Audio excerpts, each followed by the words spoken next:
gospel. நாம் இன்று நாளுக்கான தியானத்திற்கு நேராக நம்முடைய கவனத்தை திருப்போம். நாம் தொடர்ந்து இந்த அப்போஸ்தலர் நடவடிக்கை புஸ்தகத்தை தியானித்துக் கொண்டிருக்கிறோம். அதில் குறிப்பாக இப்பொழுது சுவிசேஷத்தை குறித்து தியானித்துக் கொண்டிருக்கிறோம். And when it comes to gospel, we are dealing how Jesus lived a sinless life. நாம் இந்த சுவிசேஷத்தை பார்க்கும்போது இதில் குறிப்பாக இயேசுவானவர் எப்படி பாவமில்லாத ஒரு வாழ்க்கையை வாழ்ந்தார் என்பதை தியானித்துக் கொண்டிருக்கிறோம். And in that we are coming to what are all the things we need to think, and we need to think about love. That is what we are dealing now. இந்த காரியங்களை பார்க்கும்போது நான் என்னென்ன காரியங்களை சிந்திக்க வேண்டும் என்பதை நம்ம தியானிக்க ஆரம்பித்தோம். அதில் குறிப்பாக இப்பொழுது அன்புள்ளவைகள் எவைகளோ அவைகளை நான் சிந்திக்க வேண்டும் என்பதை அறிந்து கொண்டிருக்கிறோம். So there we started studying about God's love. இதை பார்க்கும்போது தான் தேவ அன்பு எப்படிப்பட்ட அன்பு என்பதை நம்ம முதல்ல பார்த்தோம். And there we are studying about our salvation. அதில் குறிப்பாக நம்முடைய ரட்சிப்பை குறித்து அறிந்து கொண்டிருக்கிறோம். So justification is done and we are dealing with the sanctification right now. நாம் ஏற்கனவே நாம் நீதிமானாக்கப்பட்டோம் என்ற காரியத்தை தியானித்தோம். இப்பொழுது பரிசுத்தமாக்கப்பட்டு கொண்டிருக்கிறோம் என்ற காரியத்தை அறிந்து கொண்டிருக்கிறோம். And why we need to study about sanctification? எதற்காக இந்த பரிசுத்தமாகுதலை குறித்து நான் அறிந்து கொள்ள வேண்டும்? When you look at Romans 8:1 says no condemnation. ரோமர் 8:1 பார்க்கும்போது நமக்கு ஆக்கினை தீர்ப்பில்லை என்று நாம் அறிந்திருக்கிறோம். And Romans 6:22 says you guys are become slaves of God. ரோமர் 6:22 படி நாம் கிறிஸ்துவின் தேவனின் அடிமை என்பதை அறிந்து கொண்டிருக்கிறோம். And Romans 7:4 says you belong to God. ரோமர் 7:4 சொல்கிறது நாம் தேவனுடையவர்கள் என்று. And Romans 7:6 you will serve God. ரோமர் 7:6 சொல்கிறது நாம் தேவனுக்கு ஊழியம் செய்வோம் என்று. But when you look at our life, you can see the gaps. ஆனா இன்னைக்கு என் வாழ்க்கையை பார்த்தேன்னா என் வாழ்க்கை இந்த வசனங்களுக்கெல்லாம் ஒத்து வராம ஒரு இடைவெளி இருக்கிறது. In very simple terms, ரொம்ப எளிதா சொல்லணும்னா 1 John 1:8 says, if you say you don't have sin, then you are not faithful guy. 1 யோவான் 1:8 சொல்கிறது நமக்கு பாவம் இல்லைன்னு சொன்னோம்னா நமக்குள்ள உண்மை இல்லைன்னு. You are a liar. நாம் பொய்யர். But the same epistle 1 John 2:1 says, my little children, I am writing all these things so that you don't sin. ஆனா அதே நிருபத்தில் யோவான் அடுத்த அதிகாரம் 1வது வசனம் 2:1 பார்த்தா எனக்கு அன்பான பிள்ளைகளே நீங்கள் பாவம் செய்யாதபடிக்கு இவைகளை உங்களுக்கு எழுதுகிறேன்னு எழுதியிருக்காரு. So whether I need to what is your opinion God? I will sin or I will not sin? அப்போ தேவனே நீங்க என்ன சொல்ல வாரீங்க? நான் பாவம் செய்வேனா இல்ல பாவம் செய்ய மாட்டேனா? And 1 John 3:9 okay you will sin but you will not practice sinning. 1 யோவான் 3:9 சொல்லும்போது நாம் பாவம் செய்வோம் ஆனால் பாவத்தில் விழுந்த ஒரு அடிமைகளாக இருக்க மாட்டோம். So that is why the grace has appeared. இதற்காக தான் கிருபை கொடுக்கப்பட்டது. Why? எதற்கு? To treat grace as a license so that you can continue in sin. எதற்கு? கிருபையை தப்பா பயன்படுத்தி அதை ஒரு எக்ஸ்கியூஸா சொல்லி பாவத்திலே வாழ்வதற்கா? No. இல்லையா இல்ல. Grace appeared for godliness. கிருபை எதற்கு பிரசன்னமானதுனா நம்மளுடைய பக்தியுள்ள வாழ்க்கைக்கு. Grace is the ability. அது நம்மளை பக்குவப்படுத்தும் ஒரு திறனை கொடுக்கிறது. Grace gives strength. நமக்கு பலனை கொடுக்கிறது. To be like Jesus. இயேசு போல இருப்பதற்கு ஒரு பலன் கொடுக்கிறது. No, that is what the biblical term says is sanctification. இதுதான் வேதத்தில் இதை குறித்து பார்க்கும்போது அது கொடுக்கப்பட்டிருக்கிற பெயர் பரிசுத்தமாகுதல். So here Bible says you will sin, accept that you will sin. ஒரு பக்கம் வேதத்தில் பார்க்கும்போது ஐயா நாம் பாவம் செய்வோம்னு வேதம் சொல்லுது, நாம் பாவிகள் என்று ஒத்துக்கொள்ள சொல்கிறது. The other side says okay don't keep sinning. ஆனா அதே பக்கம் வேதத்தில் இன்னொரு வசனம் சொல்லுது பாவத்திலே வாழ்ந்து கொண்டிருக்காதே என்று. How to harmonize these two? இந்த ரெண்டு சத்தியங்களையும் எப்படி நான் ஒற்றுமைப்படுத்தி புரிந்து கொள்வது? That is what sanctification. இதுதான் பரிசுத்தமாகிற காரியம். So you start your journey from there. என் வாழ்க்கை ஆரம்பிக்கும் போது நான் இப்படி தான் ஆரம்பிக்கிறேன். You keep growing and you just moving towards the conforming the image and likeness of his son. ஆனா என் வாழ்க்கையில நான் வளர தேர கிறிஸ்துவின் சாயலுக்கு தேவகுமாரனின் சாயலுக்கு ஒப்பாக நான் மாறுகிறவனாக நான் தேர்ச்சி அடைகிறேன். So how do you this is the process of sanctification, but how do you do that? இதுதான் பரிசுத்தமாகுதல் என்கிற காரியம். ஆனா இதை எப்படி நான் இன்னைக்கு செய்யறது? John 17:17 God will sanctify us with his word. யோவான் 17:17 சொல்லும்போது தேவன் தம்முடைய வார்த்தையினாலே நம்மை பரிசுத்தப்படுத்துகிறார். The 19th word is also saying the same thing.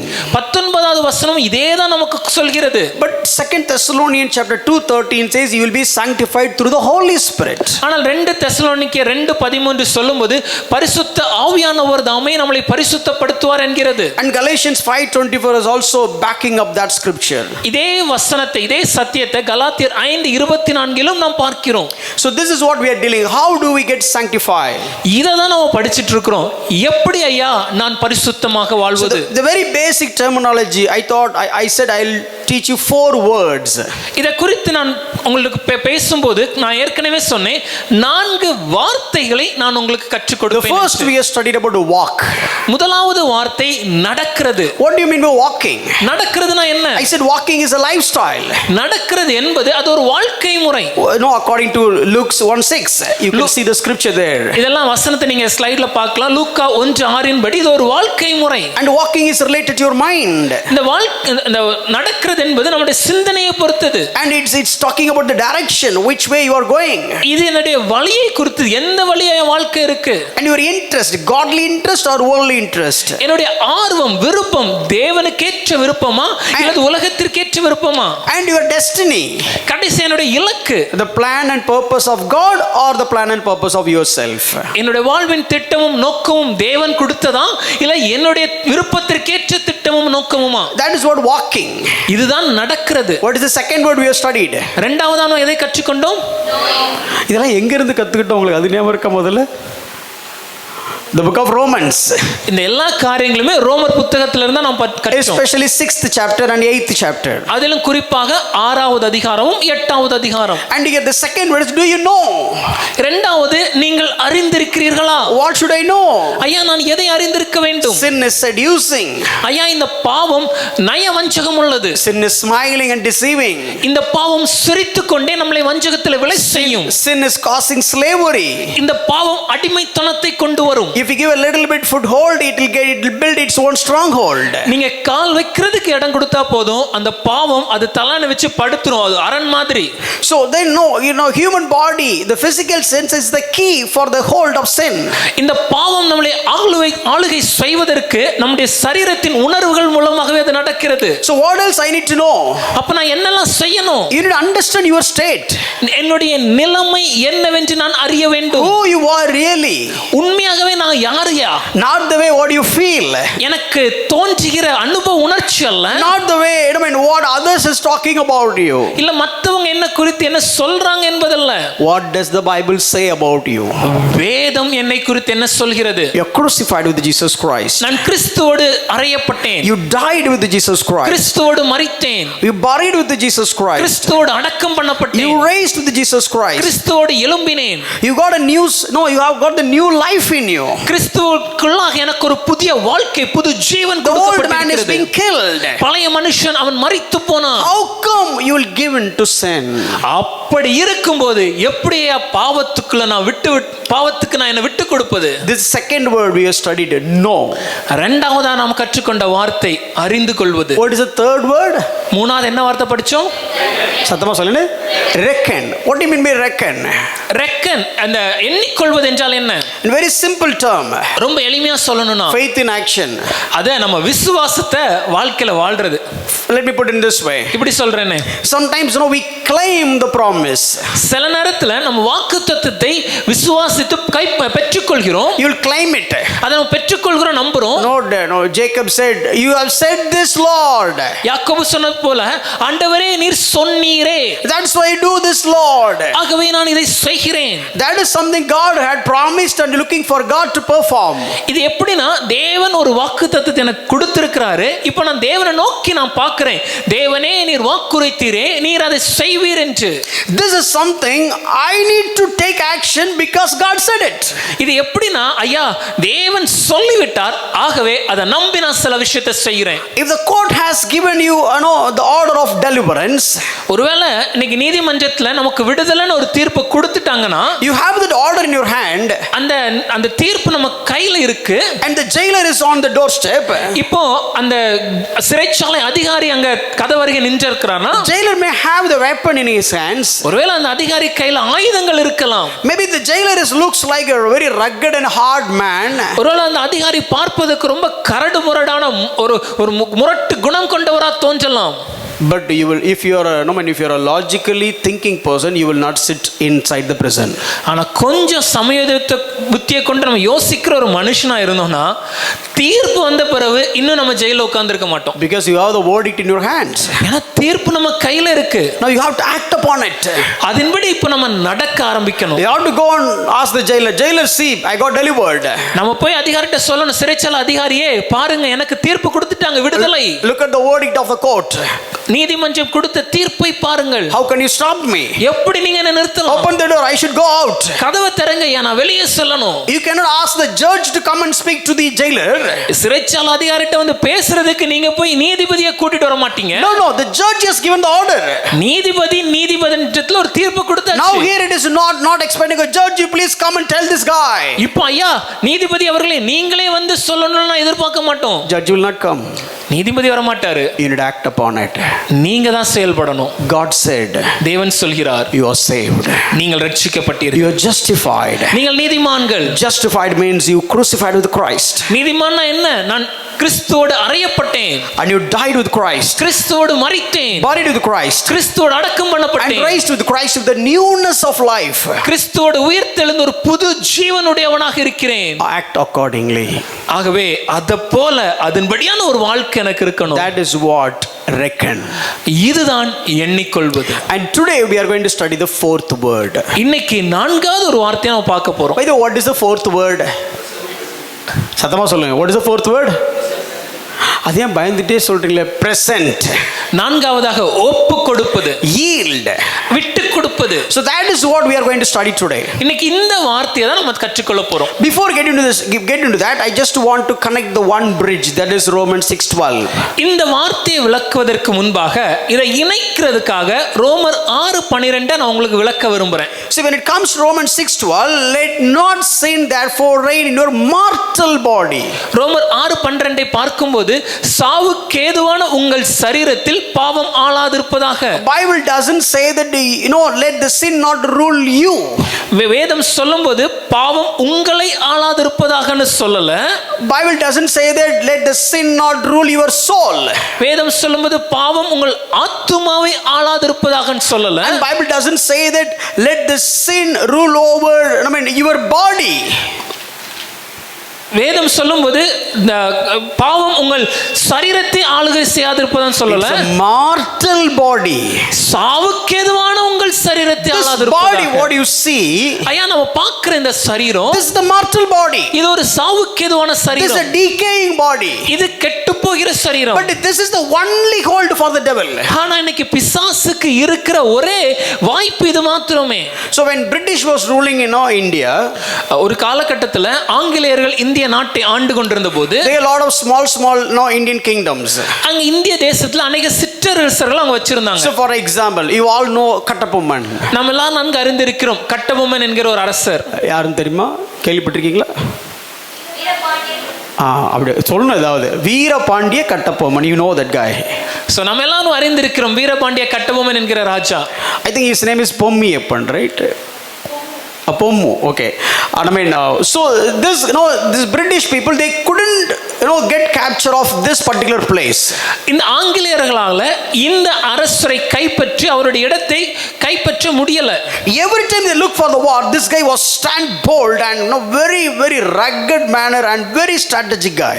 ஒவ்வொரு முறையும் ஆங்கிலேயர்கள் இவருக்கு விரோதமாக போர் செய்ய வரும்போது இந்த மனுஷன் மிக தைரியமானாக, மிக பலசாலியாக, மிக சாதுரியமானாக எதிர்த்து நிற்கிறார். So they couldn't fight directly. அதனால நேரடி அவரை எதிர்த்து அவங்களால ஜெயிக்க முடியல. So they went through the different route. அப்போ மாற்று ஒரு வழி அவங்க யோசிக்கிறாங்க. And who is the betrayer? இங்க துரோகியாக செயல்பட்டது யார்? வரலாறு ரொம்ப வரலாறு திரும்பணும் போல இருக்கு. எட்டப்பன் என்கிற ஒரு மனிதன். Even though this guy identified he is the culprit, ராஜாக்கு இப்ப இவன் தான் துரோகி என்று தெரிந்திருந்தாலும், but still somehow British got a hold of Kattabomman through this guy. இந்த ஒரு மனுஷன் எட்டப்பனை பயன்படுத்தி கட்டபொம்மனை அந்த ஆங்கிலேயர்கள் அவங்க கைது பண்ணாங்க. Exactly this is what happening to us. இதே போல தான் இன்னைக்கு நம்ம வாழ்க்கையில நடக்குது. Who is the Ettappan here? இன்னைக்கு நமக்குள்ள இருக்க எட்டப்பன் யாரு? சொல்லுங்க, யார் அந்த எட்டப்பன்?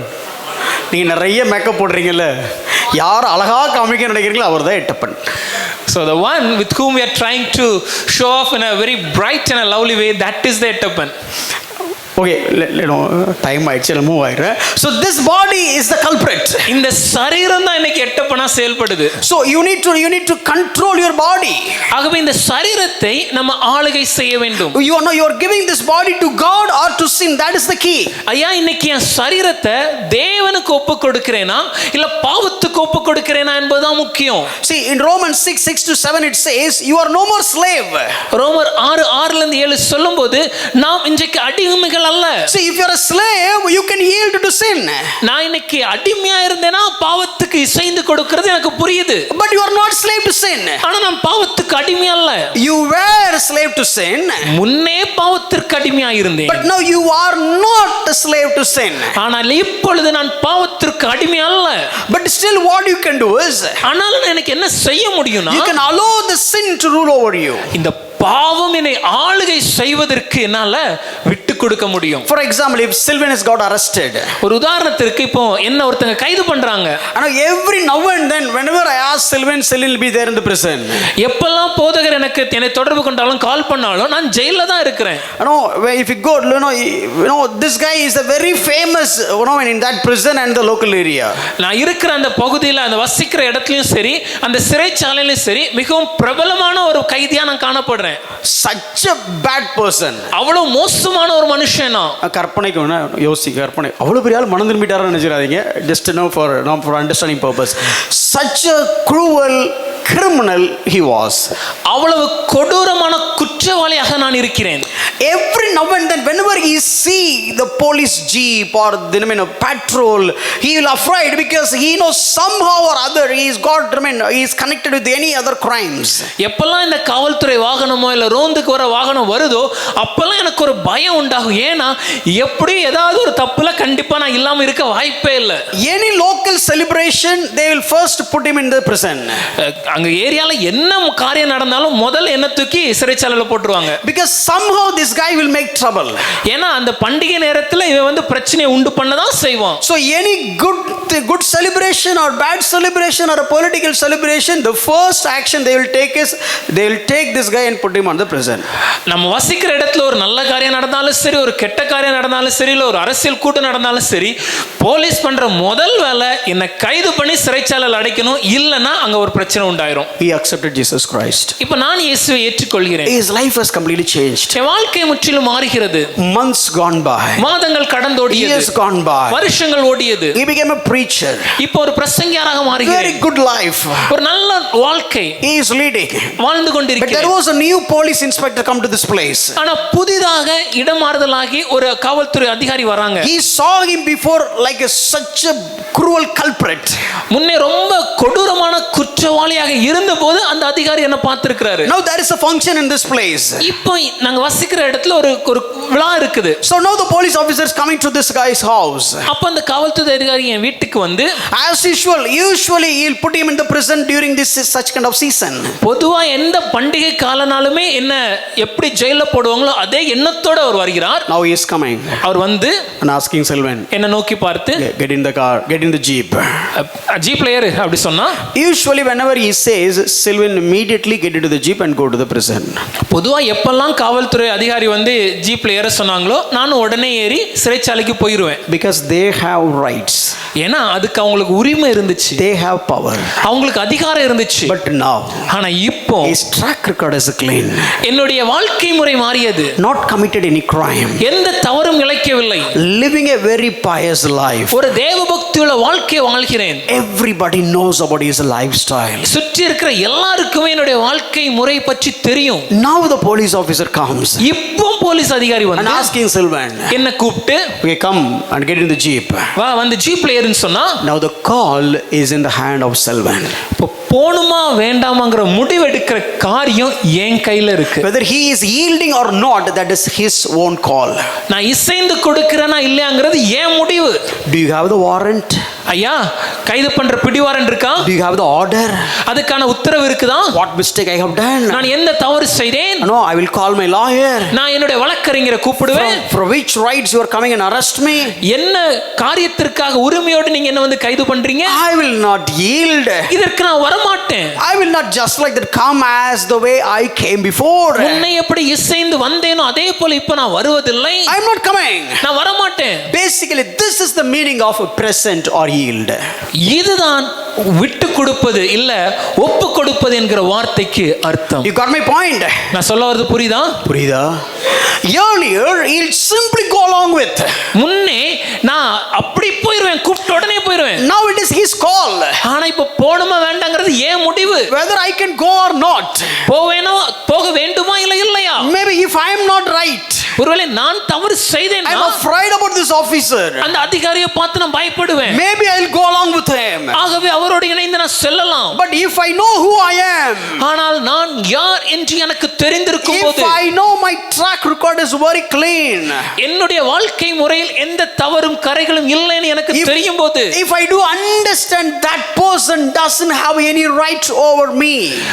வந்திருக்கிற காவல்துறை அதிகாரிக்கு என்னை கைது செய்வதற்கு எந்த உரிமையும் அதிகாரமும் இல்லை என்பதை நான் அறிந்திருப்பேனே ஆயின் I will not go. நான் போக மாட்டேன். I choose not to go. போக கூடாதுங்கிற முடிவை நான் எடுக்கிறேன். I choose not present myself to that person. அந்த அதிகாரி கையில ஒப்பு கொடுக்கிறதுக்கு என்ன நான் கொடுப்பது இல்லைங்கிற முடிவை நான் எடுக்கிறேன். I choose not to yield that person. அந்த அதிகாரிக்கு முடிவுக்கு இசைந்து கொடுப்பது இல்லை என்கிற முடிவை நான் எடுக்கிறேன். This is the very basic meaning of that word present. இந்த ஒப்பு கொடுப்பது என்கிற வார்த்தையோட அடிப்படை விளக்கம் இதுதான். Based on this, இந்த காரியத்தை மனசுல வச்சு I'll just go deep little bit. கொஞ்சம் ஆழமாக வசனங்கள் உங்களுக்கு சொல்ல போறேன். I want you to understand the real biblical meaning of present. இந்த ஒப்பு கொடுத்தல் என்கிற காரியம் வேதத்தின் அடிப்படையில் என்ன விளக்கம் என்பதை நீங்க இன்னைக்கு புரிந்து கொள்ளணும். Are you all with me? கூட இருக்கிறீங்களா? Yes. Little bit, few scriptures, few meanings, please stay, with undivided attention so that you'll get the real essence of that word. சில வசனங்களை சொல்ல விளக்கங்களை சொல்ல போறோம். கவனமாக எந்த கவனச்சிதறலும் இல்லாமல் கவனித்தீங்கன்னா இதனுடைய வார்த்தையோட அந்த ஆழத்தை நீங்க புரிந்து கொள்ள முடியும். ரொம்ப சிம்பிளா இவ்வளவுதாங்க அப்படின்னு சொல்லிட்டு போறது எனக்கு ரொம்ப easy. It's very easy for me to say this is all it is and I can move on. But I want to nail it. ஆனா இந்த காரியம் உங்க இருதய பலகையில் எழுதப்படணும். I want this has to be rooted in your heart. உங்க இருதயத்துல இந்த காரியங்கள் தைக்கப்படணும். So even you are sleeping, if somebody is waking you up and asking you what does it mean present, you will be able to give them the meaning. ஒருவேளை நீங்க உறங்கிட்டு இருக்கும்போது கூட தூக்கத்தை தட்டி ஒருத்தர் எழுப்பி ஐயா ஒப்பு கொடுப்பதுனா என்னன்னு கேட்டா கூட உங்களால பதில் சொல்ற அளவுக்கு நீங்கள் அறிந்து கொள்ளணும். Amen. Amen. So the same thing, it seems like I'm repeating, but I want you to understand this. ஒருவேளை நான் சொல்லும்போது இந்த வசனத்தை திரும்ப சொல்ற மாதிரி உங்களுக்கு தோணும். ஆனா நீங்கள் ஆழமாக புரிந்து கொள்ள வேண்டும். But seriously I'm not repeating actually. அதுக்காக நான் திரும்பலாம் சொல்லல. Now so much in it, this word. இந்த வார்த்தையில அதிக ஆழம் இருக்கிறது. If you really understand this meaning of this word, your life will become transformed. இந்த ஒரு வார்த்தையின் அர்த்தத்தை நீங்கள் தெளிவாக புரிந்து கொண்டீங்கனாலே உங்க வாழ்க்கையில ஒரு மாற்றம் ஏற்படும். Many Christians has the tug of war like between sin and sanctification. பல கிறிஸ்தவர்களுக்கு அவங்க இருதயத்துல ஒரு இழுபறி போட்டி இருக்கு பாவத்திற்கும் பரிசுத்தத்திற்கும் இடையே. Guilt and condemnation. ஐயா என்னுடைய குற்ற உணர்ச்சியும் ஆக்கினையும். Many times we boldly pray. சில நேரம் நம்ம தைரியமா ஜெபிக்கிறோம். And many times you are just coming to the church like something like a monotonous. ஆனா சில நேரம் சபைக்கு வருவதே ஏதோ வரணுமேங்கறன்னு சடங்காச்சாரமா வரும். Prayer is not like excited things. ஜெபம் என்பது நமக்கு ஒரு ஆர்வம் இல்லாத ஒரு காரியமா மாறுது. Bible reading is no more excitement. வேதம் வாசிக்கிறதுக்கு நமக்கு ஆர்வம் இல்ல. You couldn't love it. வேதத்தை நம்மளால நேசிக்க முடியல. You couldn't long it. வேதத்தை நம்மளால ஏக்கத்தோட பார்க்க முடியல. You couldn't live according to it. வேத சத்தியத்தின்படி நம்மளால வாழ முடியல. This is because you leave such kind of passage without really understanding it. இதற்கு காரணம் என்னன்னா இப்படிப்பட்ட வசனங்களை அதனுடைய விளக்கம் என்னன்னு புரிந்து கொள்ளாமலே நம்ம வாசித்து கடந்து செல்கிறோம். Actually, it was just one day sermon. ஆரம்பத்தில் இதை தயார் செய்த போது இது ஒரு நாள் செய்தியாக தான் நான் தயார் செய்தேன். Just one day sermon, one day 4 words. ஒரே நாள்ல 4 வார்த்தைகளை என்னோட செய்தியில சொல்வதற்காக தான் தயார் செய்து வந்தேன். But when I started studying it, ஆனா இதை நான் படிக்க so much in it. அதுல அநேக காரியங்கள் When இருக்கிறது. I come to know all that, how can you leave the congregation without telling this? இந்த காரியங்கள் எல்லாம் நான் அறிந்திருக்கும் போது என்னோட சபை மக்களுக்கு இவைகளை சொல்லிக் கொடுக்காமல் நான் எப்படி விட்டு விடுவது? I couldn't control myself. It's too much to learn. ஐயா, இதை சொல்லிக் கொடுக்காம என்னால் இருக்க முடியல. அவ்வளவு அநேக காரியங்கள் இதுல இருக்கு, நான் கற்றுக்கொண்டேன். அப்படியே ஏதாவது சொல்லிட்டு அப்படியே ஜாலியா என்டர்டெயின்மெண்ட் போயிடலாம். பட் இந்த வேலை அப்படிப்பட்ட வேலை. It's very easy to crack some jokes and move on, but this job is not that. It's very hard to present all these things. இந்த காரியங்களை சொல்வது பிரசங்கிப்பது கடினமா தான் இருக்கு. Today I was just thinking, Lord, this person will not be there, that person will not be there, all these person, Lord, how can I going to present these 45 slides? எனக்கு வரும்போது கூட யோசிச்சேன், விடுமுறை காலனால இவங்க ஊருக்கு போயிருக்காங்க, இவங்க இருக்க மாட்டாங்க, இந்த 45 ஸ்லைடு இன்னைக்கு எப்படி நான் சொல்லி முடிப்பது? Thank God Daniana has come. கர்த்தருக்கு நன்றி, டேனியனா இங்க இருக்காங்க. ஒரு பம்பர் ஆஃபர் என் லிஸ்ட்ல இல்ல. I was not expecting that. No, like I was thinking all this. இந்த காரியங்களே மனசுல இருந்துச்சு. You know why I'm saying all these things? இதை ஏன் சொல்றேன் தெரியுமா? எதுக்கு சொல்றேன்? சரி வேண்டாம், எனக்கு சில டயலாக்லாம் ஞாபகத்தில் இருந்து வேண்டாம், தயவு செய்து கவனிச்சிருங்கன்னு சொல்ல வரேன். Kindly listen without any interruptions. Let's look at couple of verses first. ஒரு சில வசனங்களை முதல்ல பார்க்க போறோம். Very very important verses. மிக முக்கியமான வசனம். Romans chapter 6 verse 13. ரோமர் 6:13. Do not present your members to sin as instruments for unrighteousness, but present yourselves to God as those who have been brought from death to life, and your members to God as instruments for righteousness. நீங்கள் உங்கள் அவயவங்களை அநீதியின் ஆயுதங்களாக பாவத்திற்கு ஒப்புக்கொடாமல் உங்களை மரித்தோரிலிருந்து பிழைத்திருக்கிறவர்களாக தேவனுக்கு ஒப்புக்கொடுத்து உங்கள் அவயவங்களை நீதிக்குரிய ஆயுதங்களாக தேவனுக்கு ஒப்புக்கொடுங்கள்.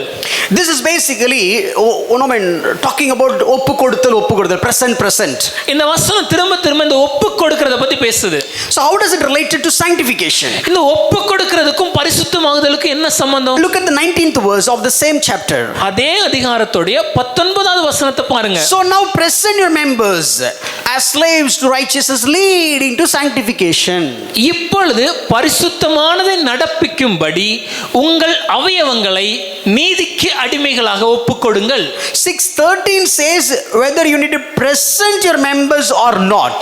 13ஆம் வசனம் சொல்கிறது நம்முடைய சரீரத்தின் அவயவங்களை ஒப்புக்கொடுக்க வேண்டுமா இல்ல வேண்டாமான்னு. Verse 19 says that leads to sanctification. 19ஆம் வசனம் சொல்கிறது நீங்கள் ஒப்புக்கொடுக்கும்போது அது பரிசுத்தத்துக்கு நேராக வழி நடத்தும் என்று. And 22nd verse in the same chapter, அதே அதிகாரத்துல 22வது வசனத்தை பாருங்க. what is the outcome?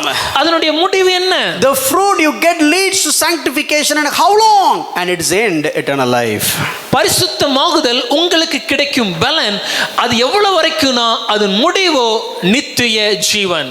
So that is why this word is very important. I'm just talking about only these 3 verses today. ஆகவே தான் இந்த வார்த்தை ஒப்புக்கொடுக்கிறது ரொம்ப முக்கியம். இன்னைக்கு இந்த 3 வசனத்தை தான் நான் உங்களுக்கு விளக்க போறேன். So we need to present. ஐயா, நம்ம ஒப்புக்கொடுக்கணும். Romans 6:15 to 19, this is the context. ரோமர் 6:15 இருந்து 19 வரைக்கும் இந்த காரியத்தை தான் விளக்குகிறது. So this is basically present, the first definition of that meaning. ஒப்புக்கொடுக்கிறது என்பதுடைய விளக்கம், முதல் விளக்கம் இதுதான். First meaning, first word, first synonyms. அதனுடைய முதல் விளக்கம், whom you present. நான் யாருக்கு ஒப்பு கொடுக்கிறேன்? You have sin, பாவம் இருக்குது, you have righteousness. நீதி இருக்குது. Means whether you are obeying the order of sin or whether you are obeying the order of righteousness. ஆகவே நான் பாவத்தின் சத்தத்திற்கு கீழ்ப்படுகிறேனா இல்லனா நீதியின் சத்தத்திற்கும் கட்டளைக்கும் கீழ்ப்படுகிறேனா? You just tell me very frankly, you have a sin and you have righteousness in front of you. Whom you will obey immediately? ஐயா, நீங்களே கொஞ்சம் உண்மையை சொல்லுங்க. உங்க முன்னாடி பாவத்துடைய ஒரு சத்தமும் இருக்குது, நீதிக்கேற்ற ஒரு காரியமும் இருக்கு. உடனடியா எளிதா கீழ்ப்படுகிறதுனா எந்த சத்தத்துக்கு கீழ்ப்படிவோம்? யாருப்பா அது பரலோகத்தில் இருந்து வந்த பரிசுத்தவான்? Immediately obey what? ரொம்ப எளிதா நம்ம எதுக்கு கீழ்ப்படிவோம்? கஷ்டமே இல்லாம இஷ்டத்தோட நம்ம கீழ்ப்படிக்கிற ஒரே விஷயம் எதுக்கு தெரியுமா? sin. Without any hardship, we voluntarily yield and give in to sin. But let me tell you, ஆனா ஒரு விஷயத்தை உங்களுக்கு சொல்றேன், this is the cunning strategy of the devil. இதுதான் பிசாசின் தந்திரம். You yourself has the ability of choosing righteousness just like that, but because of your past experience, you are simply choosing sin. நம்மளால ரொம்ப எளிதாக நீதியின் செயலை தேர்ந்தெடுக்கக்கூடிய பலன் நமக்கு இருந்தாலும் நம்முடைய கடந்த கால அனுபவத்தின்படி நம்ம எப்பொழுதுமே எளிதாக பாவத்தின் காரியத்தை தேர்ந்தெடுக்கிறோம். What Joshua said is right.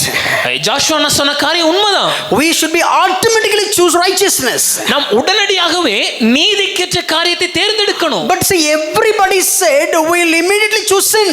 ஆனா நம்ம எல்லாருமே என்ன சொன்னோம்? ஐயா நான் பாவத்தை தான் தேர்ந்தெடுப்பேன். That is because of our past tense. ஏன்னா நம்முடைய கடந்த காலம் இப்படிதான் இருந்தது. See, whenever you are, let me put it this way, before you got saved, have you any choice whether you need to do sin or righteous thing?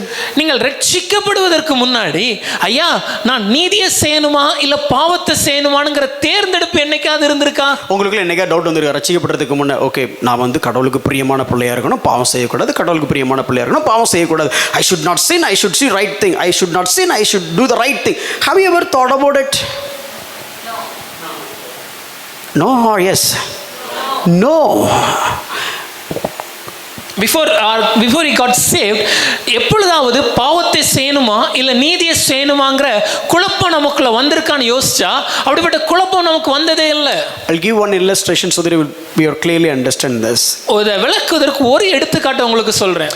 See, if you have a vegetarian friend, உங்களுக்கு இந்த சைவ சாப்பாடை மட்டுமே சாப்பிடுகிற ஒரு நண்பர் இருந்தார்னா, pure vegetarian, சைவம் அப்படி ஒருத்தர், not the modern day vegetarian, இன்னைக்கு நவீன கால சைவ பிரியர்கள் அல்ல, actual vegetarian, உண்மையாகவே சைவ சாப்பாடை மட்டும் சாப்பிடுற ஒரு நண்பர். and in front of the vegetarian, அந்த நண்பருக்கு முன்பாக you have a crab masala, அங்க ஒரு நண்டு வறுவல், chicken 65, கோழி பொரிப்பு, tandoori, கோழி tandoori, grill and whatever it is, grill chicken எல்லாம் வச்சிட்டு, and just a prawn pepper fry, prawn curry, fish curry, மீன் கறி, and I mean மீன் பேர் சொல்ல வஞ்சிரம், and all the items, நெய் மீன், அப்படி பல மீன் அப்படி அடுக்கி வச்சிருக்கீங்க. and ask your vegetarian friend, இப்போ உங்க சைவ பிரிய நண்பரை கூப்பிட்டு, friend please come, நண்பரே வாங்க, do whatever you want, take whatever you want, நண்பா பிடிச்சதெல்லாம் நீ எடுத்துக்கோ,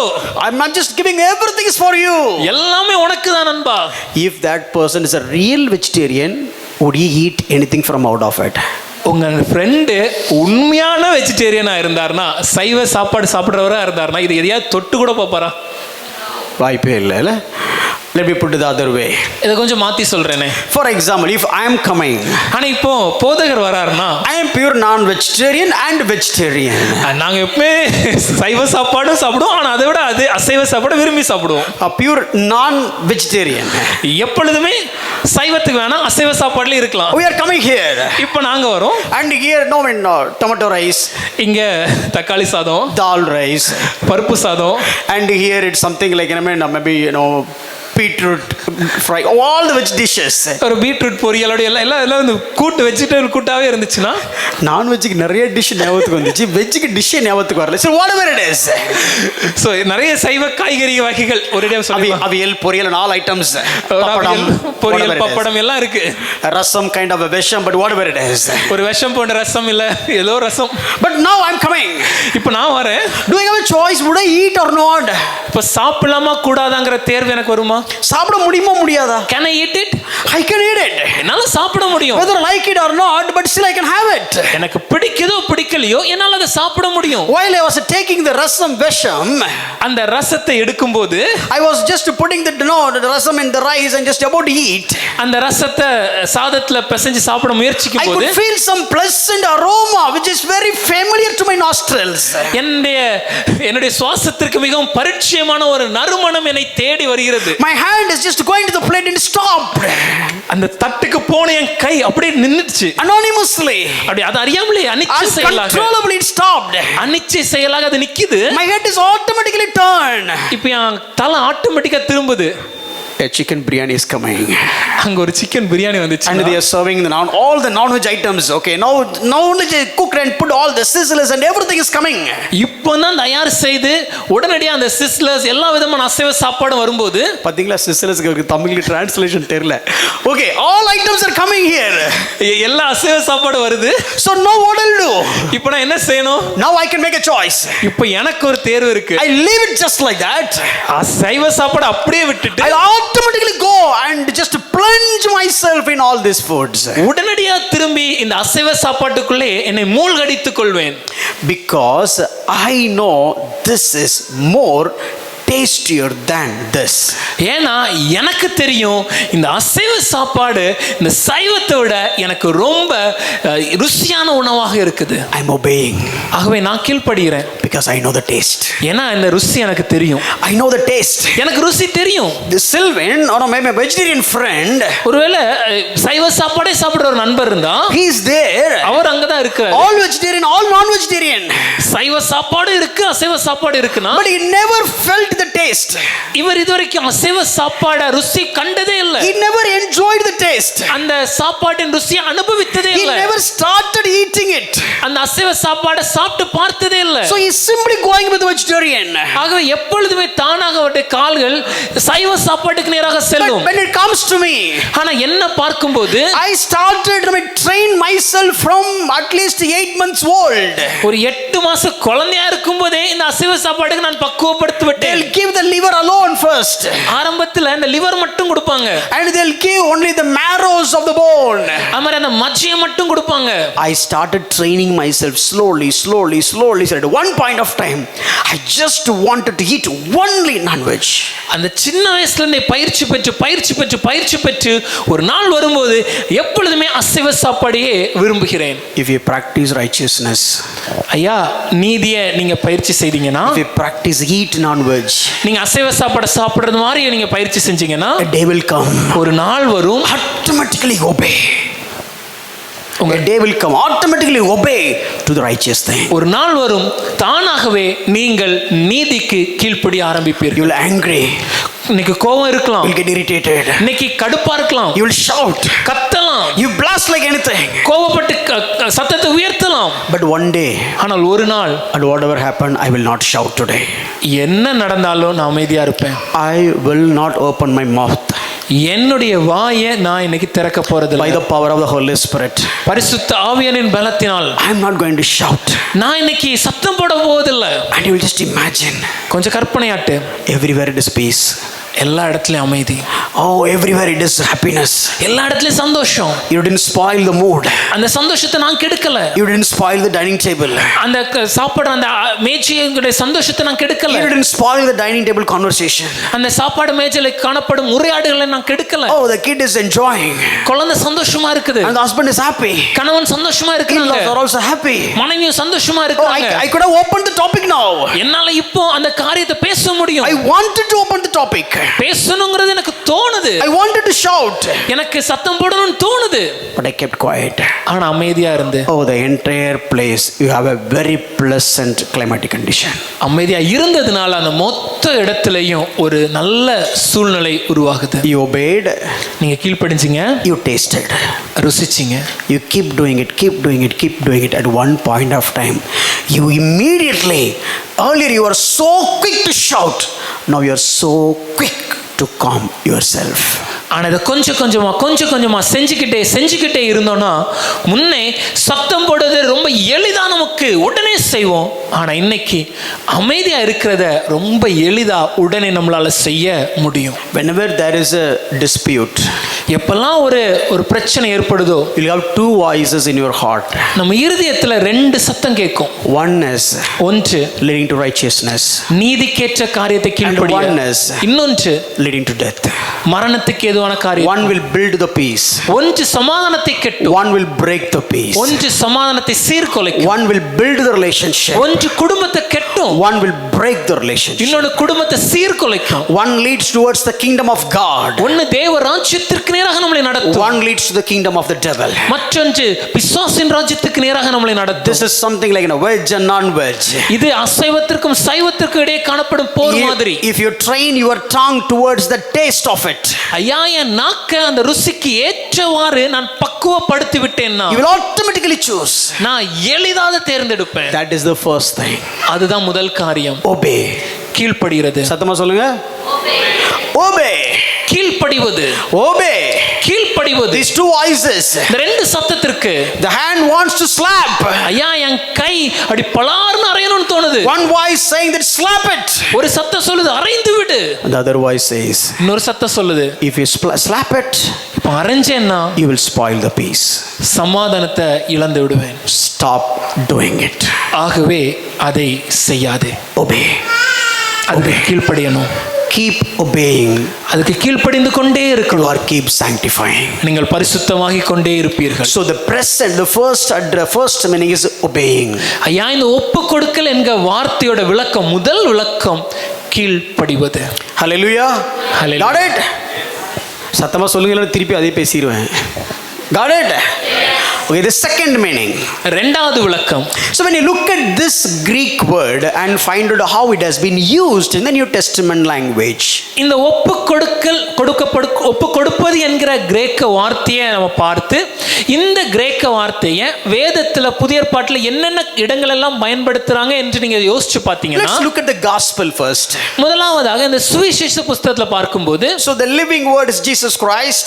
இயேசுவே ஜீவிக்கிற வார்த்தையாக இருக்கிறார். He is the source of every word.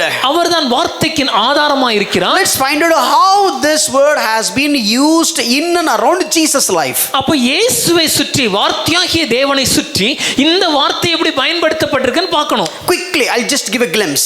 கொஞ்சம் எளிதா சில வார்த்தை வசனங்கள் உங்களுக்கு சொல்றேன். See, for example, if you take Matthew 26:53, ஒரு உதாரணத்துக்கு மத்தேயு 26:53 எடுத்தீங்கன்னா, Jesus himself used this word. இயேசுவே இந்த வார்த்தையை பயன்படுத்துகிறார். In what context? எந்த சூழ்நிலையில? Or somebody came to arrest Jesus. இப்ப இயேசுவை கைப்பற்ற வராங்க. Peter took the sword. பேதுரு உடனே அந்த கத்தி எடுத்து and ready to fight. சண்டைக்கு தயாராகிறார். Cut the ear of one of the soldiers. ஒரு வேலைக்காரன் காதை வெட்டுகிறார். And Jesus made this word, used this word. அப்ப இயேசு இந்த வார்த்தையை பயன்படுத்துகிறார். Now, why did Jesus use or how did Jesus use? இயேசு எதற்கு இல்ல எப்படி பயன்படுத்தினார் தெரியுமா? Peter, பேதுருவே, if I ask my father, என் தகப்பனிடத்துல நான் கேட்டேனா, he would have sent more than 12 legion of soldiers, angels. 12 லேகியனுக்கும் மேற்பட்ட தூதர்களை என் பிதா அனுப்ப மாட்டாரா? Means what? அதுக்கு அர்த்தம் என்ன? Hypothetical situation, just imagine. ஒரு கற்பனையாக புரிவதற்கு மாத்திரமே. Jesus called father. இயேசு அந்த சூழ்நிலையில பிதாவே என அழைத்து, பைபிள்ல இல்ல, புரியறதா சொல்றேன். Again we are telling it's not in the Bible, just for our understanding hypothetical. Father, பிதாவே, soldiers have come. சேவகர்கள் வந்து விட்டார்கள். Could you please send 12,000 angels please? பிதாவே 12 லேகியோன் தூதர்களை அனுப்ப முடியுமா? Message went to heaven. இந்த சத்தம் பரலோகத்துக்கு செல்லும். Father received. பிதா கேட்டார், யாரங்கே? Who is it? Come. வாருங்கள். Find out 12,000 of angels and send it to Rome, Bethlehem. 12,000 தூதர்கள், Jerusalem. 12,000 தூதர்களை நீங்கள் உடனே தயார் செய்து எருசலேமுக்கு அனுப்புங்கள். We have a little bit shortage now. கொஞ்சம் குறைஞ்சிருக்கிறோம். And a few angels are sick and take rest. கொஞ்சம் தூதர்களுக்கு உடம்பு சரியில்லாம ஓய்வு எடுக்கிறாங்க. We have only very few. கொஞ்சம் பேர் தான் இருக்கிறாங்க. Come on, take the attendance. How many are they? இல்ல உடனே அந்த வருகை பதிவேடு எடுங்க. எத்தனை பேர் இருக்காங்க? 12,000 is very hard. ஐயா 12,000 ரொம்ப கஷ்டம். We can send or 100. ஒரு 100 தூதர்கள் அனுப்பலாம். இப்படி நடந்திருக்க வாய்ப்பு இருக்கா? Is such a thing possible? வாய்ப்பு இருக்கா? ஒருவேளை in case If Jesus said, இயேசு கேட்டபோது, Daddy, அப்பா Father, send me 12,000 angels. பிதா 12,000 தூதர்களை எனக்கு அனுப்புங்கன்னு சொன்னா How much time will it take? எவ்வளவு நேரம் ஆயிருக்கும் வரதுக்கு? How much time will it take? அவங்க வந்து சரி எவ்வளவு நேரம் ஆயிருக்கும்? Present. That is what present. அந்த நொடியே வருவாங்கல, அதுதான் ஒப்பு கொடுப்பது. It is something Jesus prayed. இயேசு ஜெபிக்கிறார், Father heard. பிதா கேட்கிறார், And Father turned. பிதா திரும்புகிறார். Where are the angels? தூதர்கள் எங்கே? No need to search for it. அப்படி தேடணும்னு அவசியம் இல்ல. Everything is at once present. உடனடியாக அந்த கணமே அவர்கள் For காணப்படுவார்கள். immediate at serve. உடனடியாக ஊழியம் செய்ய Go ahead. அங்கே செல்லுங்கள். Next second. அடுத்த நொடி 12,000 in the Jerusalem. 12,000 தூதர்கள் அங்க இருப்பாங்க. This is what present. இதுதான் ஒப்பு கொடுக்கிறது. Are you ready at his service immediately? ஐயா, அவருடைய ஊழியத்திற்காக எல்லா நேரமே உடனடியாக நான் தயாராக இருக்கிறேன். Immediate at serve. உடனடியாக வேலை செய்ய. That is what present. அதுதான் ஒப்பு கொடுக்கிறது. When a sin entered into your thought, ஐயா, என் மனதுக்குள்ள ஒரு பாவம் வரும்போது one word says run. ஒரு சத்தம் சொல்லுது ஓடு. Let's wait. இல்ல கொஞ்சம் I பாப்போமே, can fight. கொஞ்சம் சண்டை போட்டு பார்க்கலாமே. No, theologically I don't know whether it is right or not, but for my, for understanding sake, let me tell you. நான் சத்தியமாக இத சத்திய கோட்பாடாக வசனத்தின்படி சொல்ல, நான் புரிவதற்காக நான் உங்களுக்கு சொல்றேன். Joseph entered into the Potiphar's home. யோசேப்பு போத்திபாருடைய அந்த வீட்டுக்குள்ள இருக்கிறார். Nobody was there. அந்த வீட்டுல ஒருவரும் இல்லை. You know already what was the trap. ஏற்கனவே அந்த அம்மாவுடைய சூழ்ச்சி உங்களுக்கு தெரியும். That old lady has an eye on him. அந்த வயதான பெண்மணிக்கு உங்க மேல ஒரு கண் இருக்கு. So obviously if you go inside, அப்ப நீங்க வீட்டுக்குள்ள போனீங்கன்னா when nobody is all around, யாருமே இல்லாத what you should have நேரத்துல done immediately? நீங்க உடனே என்ன செஞ்சிருக்கணும்? You know the problem. பிரச்சனை என்னன்னு தெரியும். Immediately you should come out. உடனே ஓடி இருக்க வேண்டும். வீட்டை க்ளீன் பண்ணாம போக மாட்டேன். No, I will clean the home, then only I leave. Sir வீட்ல யாரும் இல்ல. Sir, nobody is in the home. Sir அந்த அம்மா மட்டும் தான் இருக்கு. And the one old lady alone is there. பரவாயில்ல. No, it's fine. I will stay there. நான் இருப்பேன். I'll do my duty. என் வேலையை செய்வேன். I know God is watching. தேவன் பார்த்து கொண்டிருக்கிறார் எனக்கு தெரியும். Then when he started running, எப்போ ஓட ஆரம்பிச்சாரு? எப்போ ஓடினாரு சொல்லுங்க. He became naked, then only he was running. நிர்வாணமான பின்பு அவன் ஓடி போனான். One small doubt, Mr. Joseph. யோசேப்பு, எனக்கு ஒரு சின்ன சந்தேகம். Till you became naked, what you were doing there? அந்த அம்மா உங்களை நிர்மாணப்படுத்துற வரைக்கும் நீங்க என்ன பண்ணிட்டு என்ன பண்ணிட்டு இருந்தீங்க? Whatever may be cultural thing, but my point is, ஐயா, அங்க கலாச்சார சூழ்நிலை எது இருந்தாலும் நான் சொல்ல வருவது என்னன்னா, present means ஒப்பு கொடுப்பது at என்றால் once. உடனடியாக. Let me show you many illustrations, many verses. இன்னும் சில வசனங்களை உங்களுக்கு காண்பிக்கிறேன். Mark 4:29. Mark 4:29. This is talking about harvest. இது அறுப்பை குறித்து Okay, பேசுகிறது. this is also a parable Jesus said. இது இயேசு ஒரு ஊமையை பேசுகிறார். Sowing the seed. விதை விதைக்கிறாங்க. And when the owner was sleeping, இப்போ அந்த எஜமான் தூங்கி கொண்டிருக்கிறார். oh, the blade has come. அந்த கதிர் முளை விட ஆரம்பிச்சிடுச்சு, கதிர் வந்துடுச்சு, பயிர் வந்துடுச்சு. Then okay, in the night there are some people, they put the and weeds, சில நேரம் களைகள் தூக்கி விதைச்சாங்க, and everything is grown together. எல்லாமே ஒண்ணா வளர்ந்துருச்சு. The next day morning when the time of harvest has come, அறுப்பு காலம் வந்த உடனே means what? The time of harvest is not something that just making ready and putting forth. The time of harvest is automatically come. அறுப்பு காலம் வந்த உடனே அதை நம்ம எல்லாம் தயார் செஞ்சு அது வருவதில்லை. அறுப்பு காலம் வந்த உடனே நம்ம அடுத்த காரியங்களை செய்யணும். அறுப்பு காலம் ஆட்டோமேட்டிக்கா வரும். The time of harvest will automatically come. You don't need to, whether the time of harvest will come this month or next month. No. ஐயா, அறுப்பு காலம் இந்த மாசம் வருமா அடுத்த மாசம் வருமா நம்ம தேட வேண்டியதில்லை. You have plowed the ground. நிலத்தை உழுது விட்டோம். You sow the seed. விதைகளை விதைத்து விட்டோம். The sprout has come. இப்ப விதைகள் பயிராகி விட்டது. The blade has come. அது வளர்ந்து விட்டது. And the crop has come. இப்ப செடி முளைத்து விட்டது. Obviously the season of harvest has come. ஆகவே நிச்சயமாகவே அறுக்க வேண்டிய நேரம் இது. That is what present. இதுதான் ஒப்பு கொடுப்பது. So when you start driving the car first, ஐயா, முதலாவதாக நம்ம கார் 4 சக்கர வாகனம் ஒரு காரை ஓட்டும்போது then a co-pilot will say this. பக்கத்துல இருக்கிற அந்த நபர் சொல்லுவாங்க, make sure that car is in neutral. Car neutral இருக்கான்னு பாத்துக்கோங்க. Okay, then you'll move the gear and make sure there is a gear rod and you make sure there is neutral. அப்ப அந்த gear stick அப்படி கொஞ்சம் தள்ளி gear நியூட்ரல்ல தான் இருக்கு நம்ம கரெக்ட் பண்ணிப்போம். Just this mirror. ஒண்ணு அந்த உள்ள இருக்கக்கூடிய அந்த கண்ணாடியை சரி பண்ணுவோம். And the side mirror. வெளிய இருக்க கண்ணாடியை சரி பண்ணுவோம். Then you'll start. அதுக்கு முன்னாடி தான் ஸ்டார்ட் and put பண்ணுவோம். the first gear. முதல் கியரை போடுவோம். Oh, this is first gear. I should release the clutch slowly. ஐயா முதல் கியர்ல இருக்கிறேன், அவ கிளட்ச் ரொம்ப பொறுமையா You விடணும். have all these things in the initial days. ஆரம்ப நாட்கள்ல இந்த எல்லா எண்ணங்களும் நமக்கு If ஓடிக்கொண்டிருக்கும். somebody is asking, play the music. இப்ப திடீர்னு ஒருத்தர் பாட்டு போடுங்களேன் கேட்டுட்டே Wait, let போவோம். me park the car and play the music. பாட்டு போடணுமா, இருங்க வண்டியை கொஞ்சம் ஓரமா நிறுத்திட்டு போடுறேன். It's starting days. ஆரம்பத்துல இப்படிதான் இருப்போம். But once you start driving and keep doing that, ஆனால் நீங்கள் வண்டி ஓட்டி ஓட்டி பழக ஆரம்பிக்கும் போது, பாட்டு என்ன போடுறது, படம் பார்த்துக்கிட்டே வண்டி ஓட்டுவோம். what about the song, I can even watch a movie and drive. Few people are laughing. ஒரு சிலர் சிரிக்கிறீங்க, Few people are thinking, let him not reveal the name. ஒரு சிலர் யோசிக்கிறாங்க நல்ல வேளை ஒரு பேரை மட்டும் ஐயா இன்னைக்கு சொல்லிட கூடாது. Sometimes you hold the mobile and driving it. ஒரு சிலர் பாத்தீங்கன்னா கையில போனோடே வண்டி ஓட்டுவாங்க. Reels and driving. ரீல்ஸ் பார்த்துக்கிட்டே வண்டி போகும். And all over night it's going. ராத்திரி முழுவதும் கூட நடக்குது. Because it's coming automatically. ஏன்னா தானாக அது நமக்கு வருது இல்ல. That is what present. இதுதான் ஒப்பு கொடுப்பது. At once to serve. உடனடியாக ஊழியம் செய்ய. And the next stage. அதற்கு அடுத்தது Automatically you serve. தானாகவே வேலை செய்ய. When some thorn is a prick on your toe.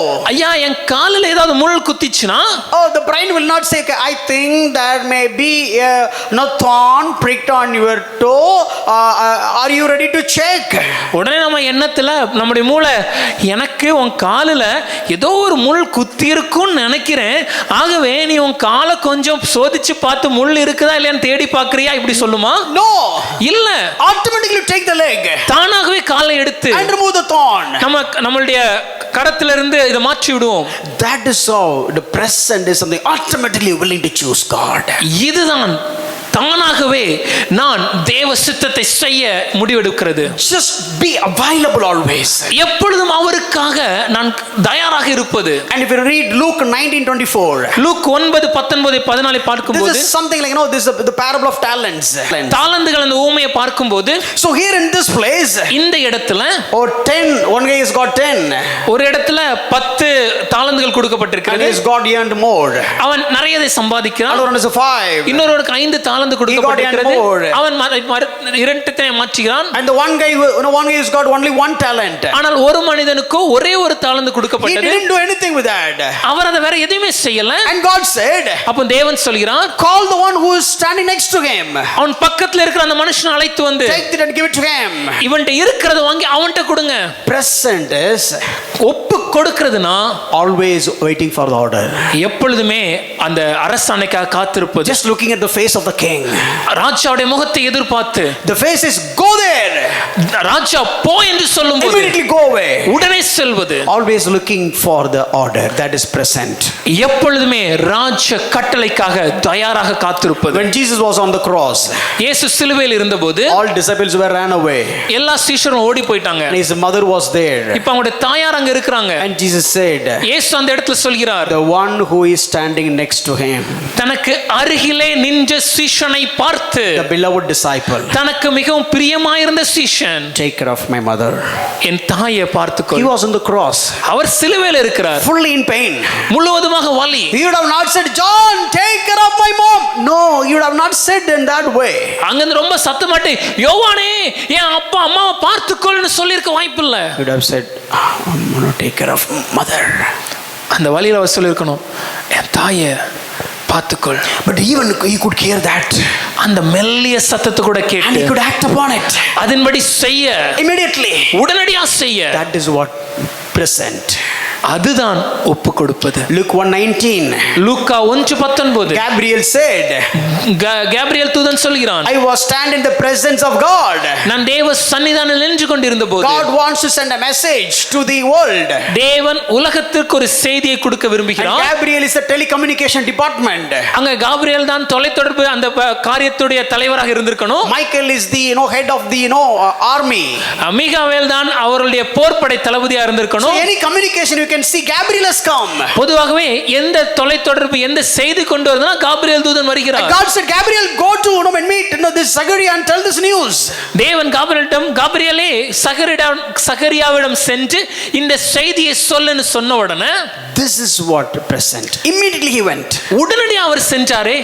இதுதான் ஒப்பு கொடுப்பது. The first word, the first synonym for present is what? Sir. சத்தமா சொல்லுங்க. First synonyms, obeying. ஒப்பு கொடுப்பதை குறித்து நாம் சொன்ன முதல் விளக்கம் என்னதுன்னா கீழ்ப்படிவது. The second one is immediate observe. இரண்டாவது உடனடியாக வேலை செய்ய. Immediate. உடனடியாக. Obey the order, immediate. அந்த கட்டளைக்கு உடனடியாக கீழ்ப்படிய. And the third word, மூன்றாவது இதோட விளக்கம், look at the 6:13, Romans 6:13. அதே ரோமர் 6வது அதிகாரம் 13வது வசனத்தை You can பாருங்களேன். see do and don't. அங்க ரெண்டு காரியம் இருக்குது, செய்யணும் செய்யக்கூடாதது. Do not present your members to sin, நாம் பாவத்திற்கு ஒப்பு கொடாமல் but to God. தேவனுக்கு ஒப்பு கொடுக்க வேண்டும். So present is not just a state of thinking, but the present state of acting. ஐயா, இந்த ஒப்பு கொடுப்பது என்பது என்னுடைய சிந்தனையில் மாத்திரம் காணப்படுகிற ஒரு நிலை அல்ல, அது என்னுடைய செயல். அதை நான் செய்ய வேண்டும். It has something do's and don'ts. சில காரியங்களை செய்வதும் சில காரியங்களை செய்யாமல் இருப்பதும். You need to do the right thing. சரியானவற்றை நான் செய்ய வேண்டும். You should not do the wrong things. தவறானவற்றை நான் செய்யாமல் இருக்க வேண்டும். Brother, அப்படியே ஜெபத்திலே இருக்க brother. No, that is not present yourself. ஐயா, I am always in prayer. இது ஒப்பு கொடுப்பது என்பது அர்த்தம் அல்ல. Sometimes people will come and tell me, சில நேரம் என்கிட்ட பேசும்போது சொல்லுவாங்க, next 3 days, I just want to be alone with God. I present myself to God. அடுத்த 3 நாட்கள் நான் தேவனோடு தனிமையா செலவிட்டு அந்த நேரத்தை தேவனுக்கு என்னை ஒப்பு கொடுக்க விரும்புறேன்னு. I'm not saying whether it is wrong. I'm not judging whether it is right or wrong. அது சரியா தப்பான நான் நியாயம் தீர்க்கல. But present means you need to do something, you should not do something. ஆனால் ஒப்பு கொடுப்பது என்பதற்கு அர்த்தம் சில காரியங்களை நான் செய்ய வேண்டும், சிலவற்றை நான் செய்யாமல் இருக்க வேண்டும். See, look at this verse very carefully. ஐயா, அந்த வசனத்தை கொஞ்சம் ஆழமா பாருங்க. Do not present to sin, பாவத்திற்கு ஒப்பு கொடாதே, which doesn't mean you keep idle. அதனால சும்மா இருக்கணும்னு வேதம் சொல்லல. Present yourself to God. அதுக்கு பதிலா தேவனுக்கு ஒப்பு கொடுக்க வேண்டும். You are like an instrument. ஐயா, நீங்கள் ஒரு கருவி. For example, if I have a gun, உதாரணத்துக்கு என் கையில ஒரு துப்பாக்கி இருக்குன்னா, the gun is an instrument. இந்த துப்பாக்கி ஒரு கருவி. So I cannot make a gun and put it in the shelf. ஒரு நல்ல ஒரு துப்பாக்கியை தயார் செஞ்சுட்டு அதை போய் ஷெல்ஃப்ல நான் வைக்க மாட்டேன். So now the purpose of gun, அந்த துப்பாக்கி உருவாக்கப்பட்டதின் நோக்கம் shoot, அது சுடுவதற்கு. but the problem is, ஆனா பிரச்சனை என்னன்னா, whether I give the gun to the hand of a cop or to the hand of the thief. இந்த தயார் செய்த இந்த துப்பாக்கிய நான் ஒரு திருடன் கையில கொண்டு போய் கொடுக்கிறேனா இல்ல ஒரு காவல்துறை அதிகாரி கையில கொடுக்கிறேனா? You and me are the instruments. நீங்களும் நானும் ஒரு கருவிகள். So if you give yourself to sin, you will bring death. பாவத்துக்கு நம்ம விட்டு கொடுத்தோம்னா நம்ம மரணத்தை கொண்டு வருவோம். If you give yourself to God, you will bring righteousness. ஆனா தேவன் கையில நம்மள கொடுத்தோம்னா நம்ம நீதியை பிறப்பிப்போம். Look at the prodigal son story. ஐயா, கெட்டகுமாரன் கதை யோசிச்சு பாருங்க. He turned from sin and came to the father's house. பாவத்தை விட்டு திரும்பி பிதாவின் வீட்டுக்கு, தகப்பனின் வீட்டுக்கு வருகிறார். So, no more prodigal. இதுக்கு பின்னாடி அவன் தொலைந்து போனவன் அல்ல. No more adultery.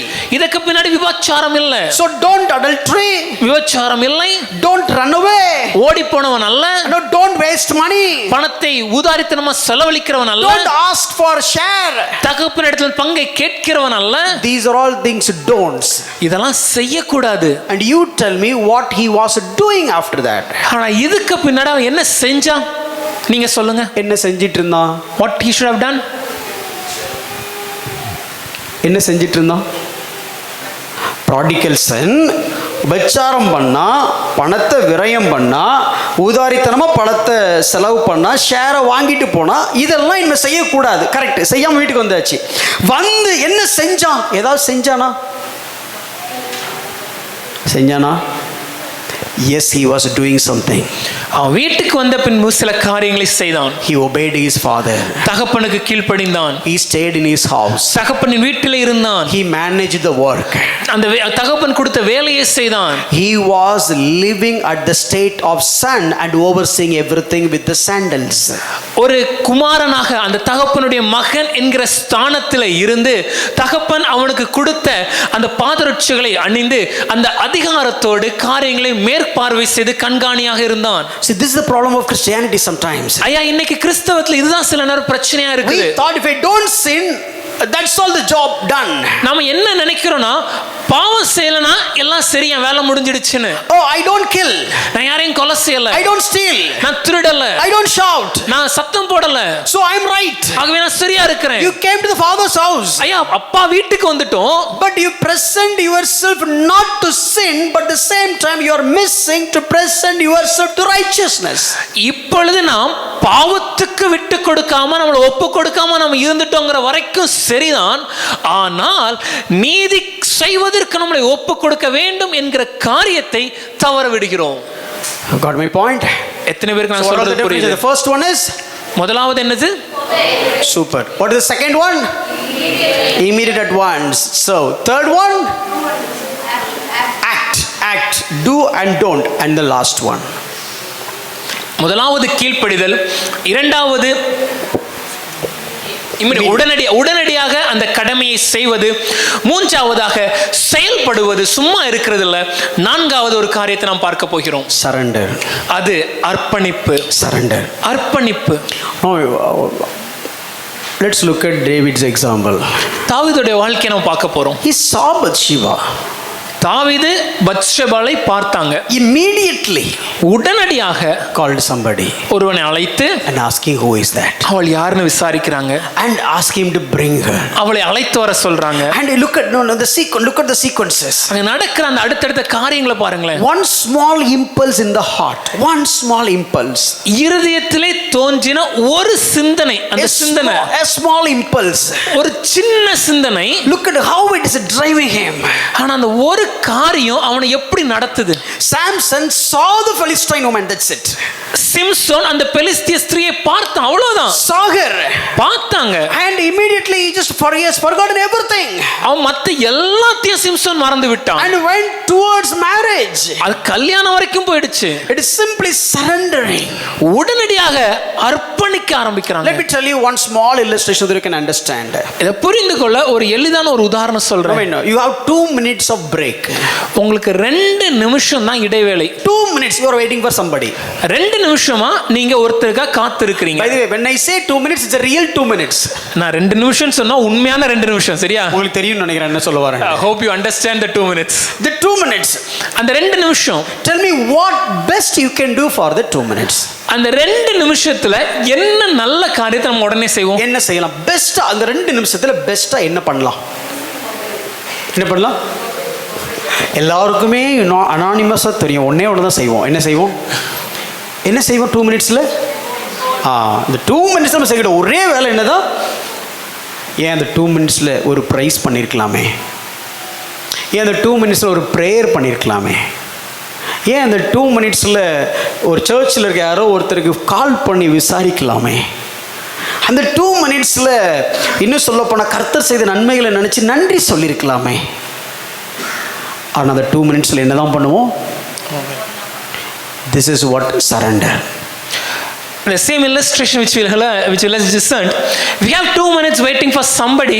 Even though it's just 2 minutes, we all knew immediately that our hands run to take the mobile and look at it.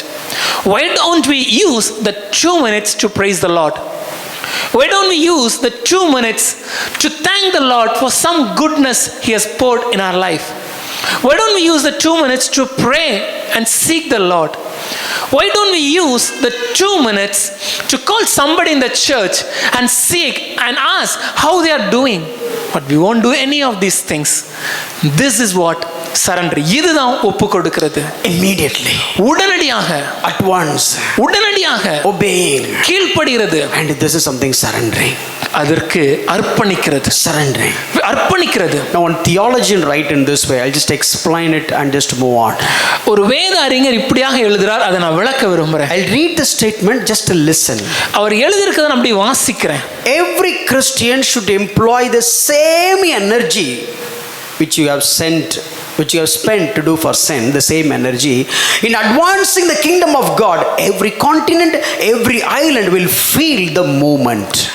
ஐயா, ஒவ்வொரு கிறிஸ்தவனும் தான் முன்னே பாவத்திற்கு எந்த அளவுக்கு வேகமாக ஆர்வமாக முழு மனதோடு செயல்பட்டானோ அதே வேகத்தோடு அதே ஆர்வத்தோடு அதே தியாகத்தோடு இந்த மொத்த உலகத்திற்கும் தேவ ராஜ்யத்தை கொண்டு செல்லணுங்கிற முடிவை செஞ்சானா இந்த உலகமும் இந்த கண்டங்களும் தேவனால அசைக்கப்படும் என்பதுல எந்த மாற்று கருத்தும் இல்லை. சும்மா எழுப்புதல் எழுப்புதல்லாம் வரவே வராது. We just say revival will not come. You can give false promises. No, Chennai is the center place for revival. ஐயா பொய்யா நம்ம சும்மா சொல்லிரலாம் இந்த சென்னை பட்டணத்துல தான் எழுப்புதலின் மையம் இருக்கும்னு. No, the revival starts from Tamil Nadu. இந்த எழுப்புதல் தமிழ்நாட்டுல தான் ஆரம்பிக்கும்னு சொல்லலாம். இதெல்லாம் seasonal trending. All these things are just சும்மா பேச்சு பொருளாக இருக்கிறது. Sometimes action movies will be hit. சில நேரத்துல சண்டை படமா தொடர்ந்து ஹிட் ஆயிட்டே இருக்கும். Then everybody will take action movie. அப்ப எல்லா டைரக்டரும் சண்டை காட்சி தான் எடுப்பாங்க. Family oriented stories become success. Everybody will take the family oriented story. அப்ப திடீர்னு குடும்ப சம்பந்தமான படம் ஹிட் ஆயிடுச்சுன்னா அந்த படம் வந்துட்டே இருக்கும். And this revival is also kind of a genre. அதே போல தான் இந்த எழுப்புதல்ங்கிறது ஒரு விதமான ஒரு பேச்சு பொருள். Oh, revival prayer. ஐயா எழுப்புதல் ஜெபம். Revival meeting. எழுப்புதல் கூட்டம். Revival convention. எழுப்புதல் நற்செய்தி விழா. And revival fasting prayer. எழுப்புதல் உபவாச கூட்டம். Revival all night prayer. எழுப்புதல் முழு இரவு ஜெபம். And revival youth prayer. எழுப்புதல் வாலிபர் ஜெபம். And revival men's prayer. எழுப்புதல் ஆண்கள் ஜெபம். And revival women's prayer. எழுப்புதல் பெண்கள் ஜெபம். All these things are fake. இது எல்லாமே பொய், போலி. When revival come, உண்மையா எப்போ தெரியுமா எழுப்புதல் உண்டாகும்? take the believer in your church. ஐயா உங்க சபையில் இருக்கிற விசுவாசி அழைத்து how much serious he was in doing sin earlier. முன்னே எவ்வளவு தீவிரமாக பாவத்தை செய்ய விரைந்தோடினாயோ, how much energy he was ready to put to the sin. அந்த பாவத்தை செய்யறதற்கு எவ்வளவு வேகமாக செயல்பட்டாயோ, how aggressive to do the sin. அந்த பாவத்தை செய்யறதுக்கு எவ்வளவு வெறியா இருந்தோமோ, how studious to do sin. பாவத்துக்கு மேல எவ்வளவு தாகத்தோடு இருந்தோமோ, how powerful to do sin. பாவத்துக்கு மேல எவ்வளவு ஒரு தீராத வேட்கையோடு இருந்தோமோ, the same speed, அதே வேகம், the same longing, அதே ஆர்வம், the same interest, அதே விருப்பம், the same zeal, அதே வேட்கை, the same passion, அதே வெறி. the day the same amount of zeal and passion and energy turn towards the kingdom of God, that is the day you will see the revival in that man's life. அதே வேகம், அதே தாகம், அதே வைராக்கியம், அதே வாஞ்சி, அதே வேட்கை தேவ ராஜ்யத்திற்கு மேலாக அந்த மனிதன் விசுவாசியின் வாழ்க்கையில திரும்பிச்சுனா அந்த விசுவாசி வாழ்க்கையில அன்னைக்கு நாம எழுப்புதலை காண்போம். For sake of saying, please don't make it as a principle. நான் சொல்றேன், இதை நீங்க ஒரு விதியா மாத்தாதீங்க, புரிவதற்காக. How many days we will try to get the ticket in the black market to see the movie?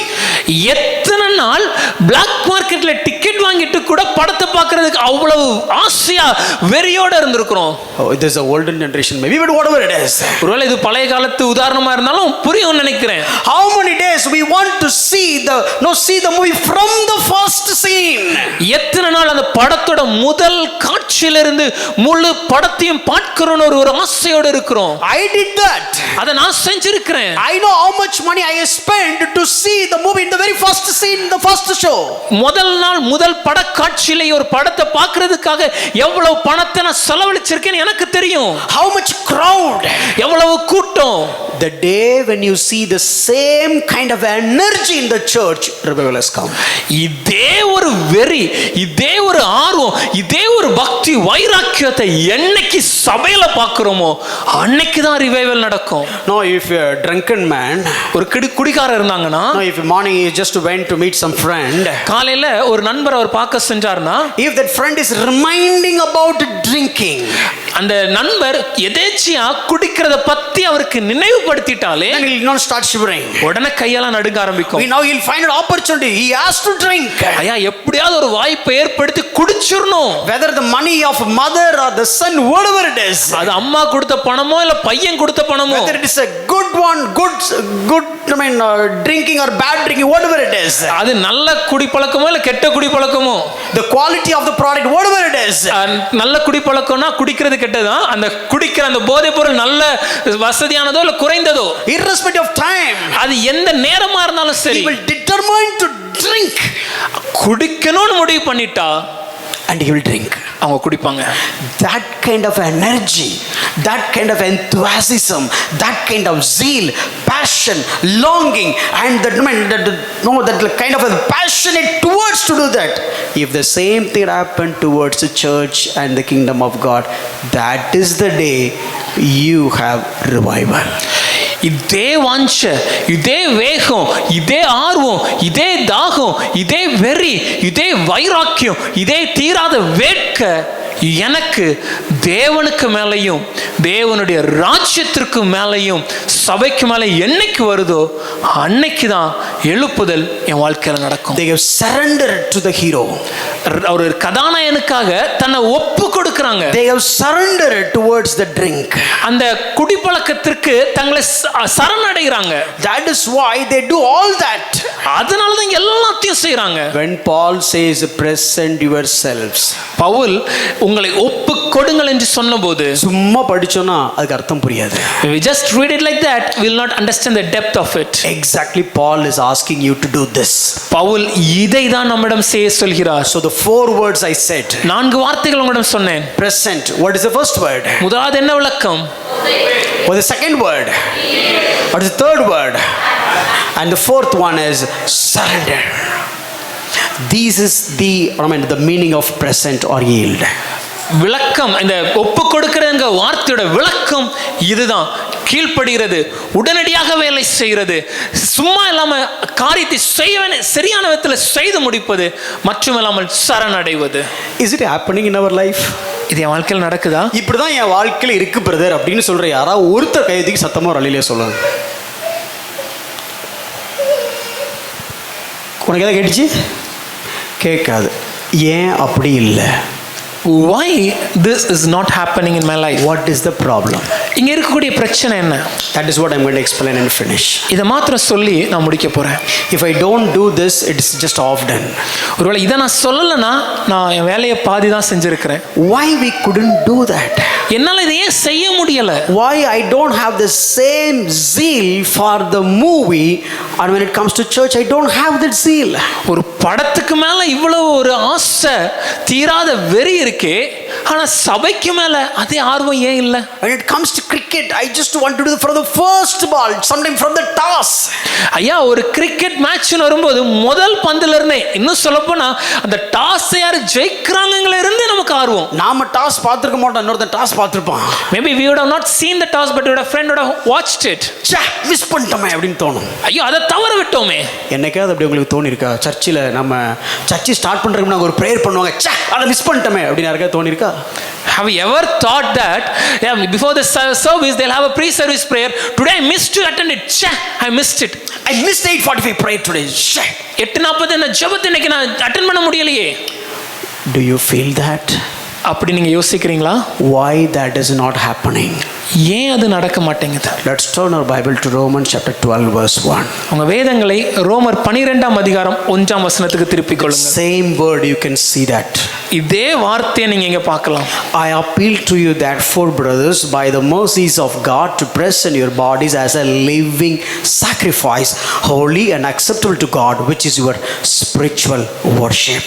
அப்படி இருக்க சகோதரரே, நீங்கள் உங்கள் சரீரங்களை பரிசுத்தமும் தேவனுக்கு பிரியமான ஜீவ பலியாக ஒப்புக் கொடுக்க வேண்டும் என்று தேவனுடைய இரக்கங்களை முன்னிட்டு உங்களை வேண்டிக் கொள்கிறேன். இதுவே நீங்கள் செய்யத்தக்க புத்தியுள்ள ஆராதனை. How many of you done worship today? இன்னைக்கு எத்தனை பேர் ஆராதனை பண்ணோம்?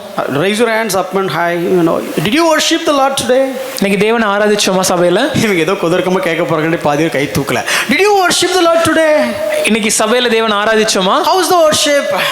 ஆராதனை எப்படி இருந்துச்சு? எப்படி இருந்துச்சு? ஐயோ பிரதர், கண் கலங்கி பிரதர், ஐயோ அது இருந்துச்சுல்ல. But let me tell you the real worship. What is the real worship? We will say, Pastor, it was so moving. I was in tears when you worship. ஆனா உண்மையான ஆராதனை என்னன்னு இப்ப வேதத்துல சொல்ல போறோம். இதுதான் worship. This is worship. To present your bodies as a living sacrifice. உங்கள் சரீரங்களை ஜீவ பலியாக ஒப்புக் கொடுப்பது. Sorry, body means me in the whole. சரீரம் சொல்லும்போது இந்த முழுமையாக நான். We thought the body, soul cannot live. His soul will not be there. care. ஐயா இந்த சரீரம் இல்லாமல் என்னுடைய ஆத்மா என்னுடைய உணர்ச்சிகளுக்கு பயன் இல்லை. If there is no body, then there is no spirit in it. சரீரம் இல்லனா இங்க ஜீவன் இல்லை, ஆத்மா ஆவி இல்லை. So means what do you mean by body? அப்போ சரீரம்னா எதை சொல்கிறது? What do you mean members of body? சரீரத்தின் அவயவங்கள்னா என்ன? Everything.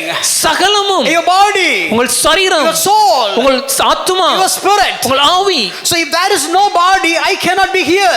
ஐயா சரீரம் இல்லன்னா நான் இங்க இருக்க முடியாது. If without body I am visiting here, you will not be here.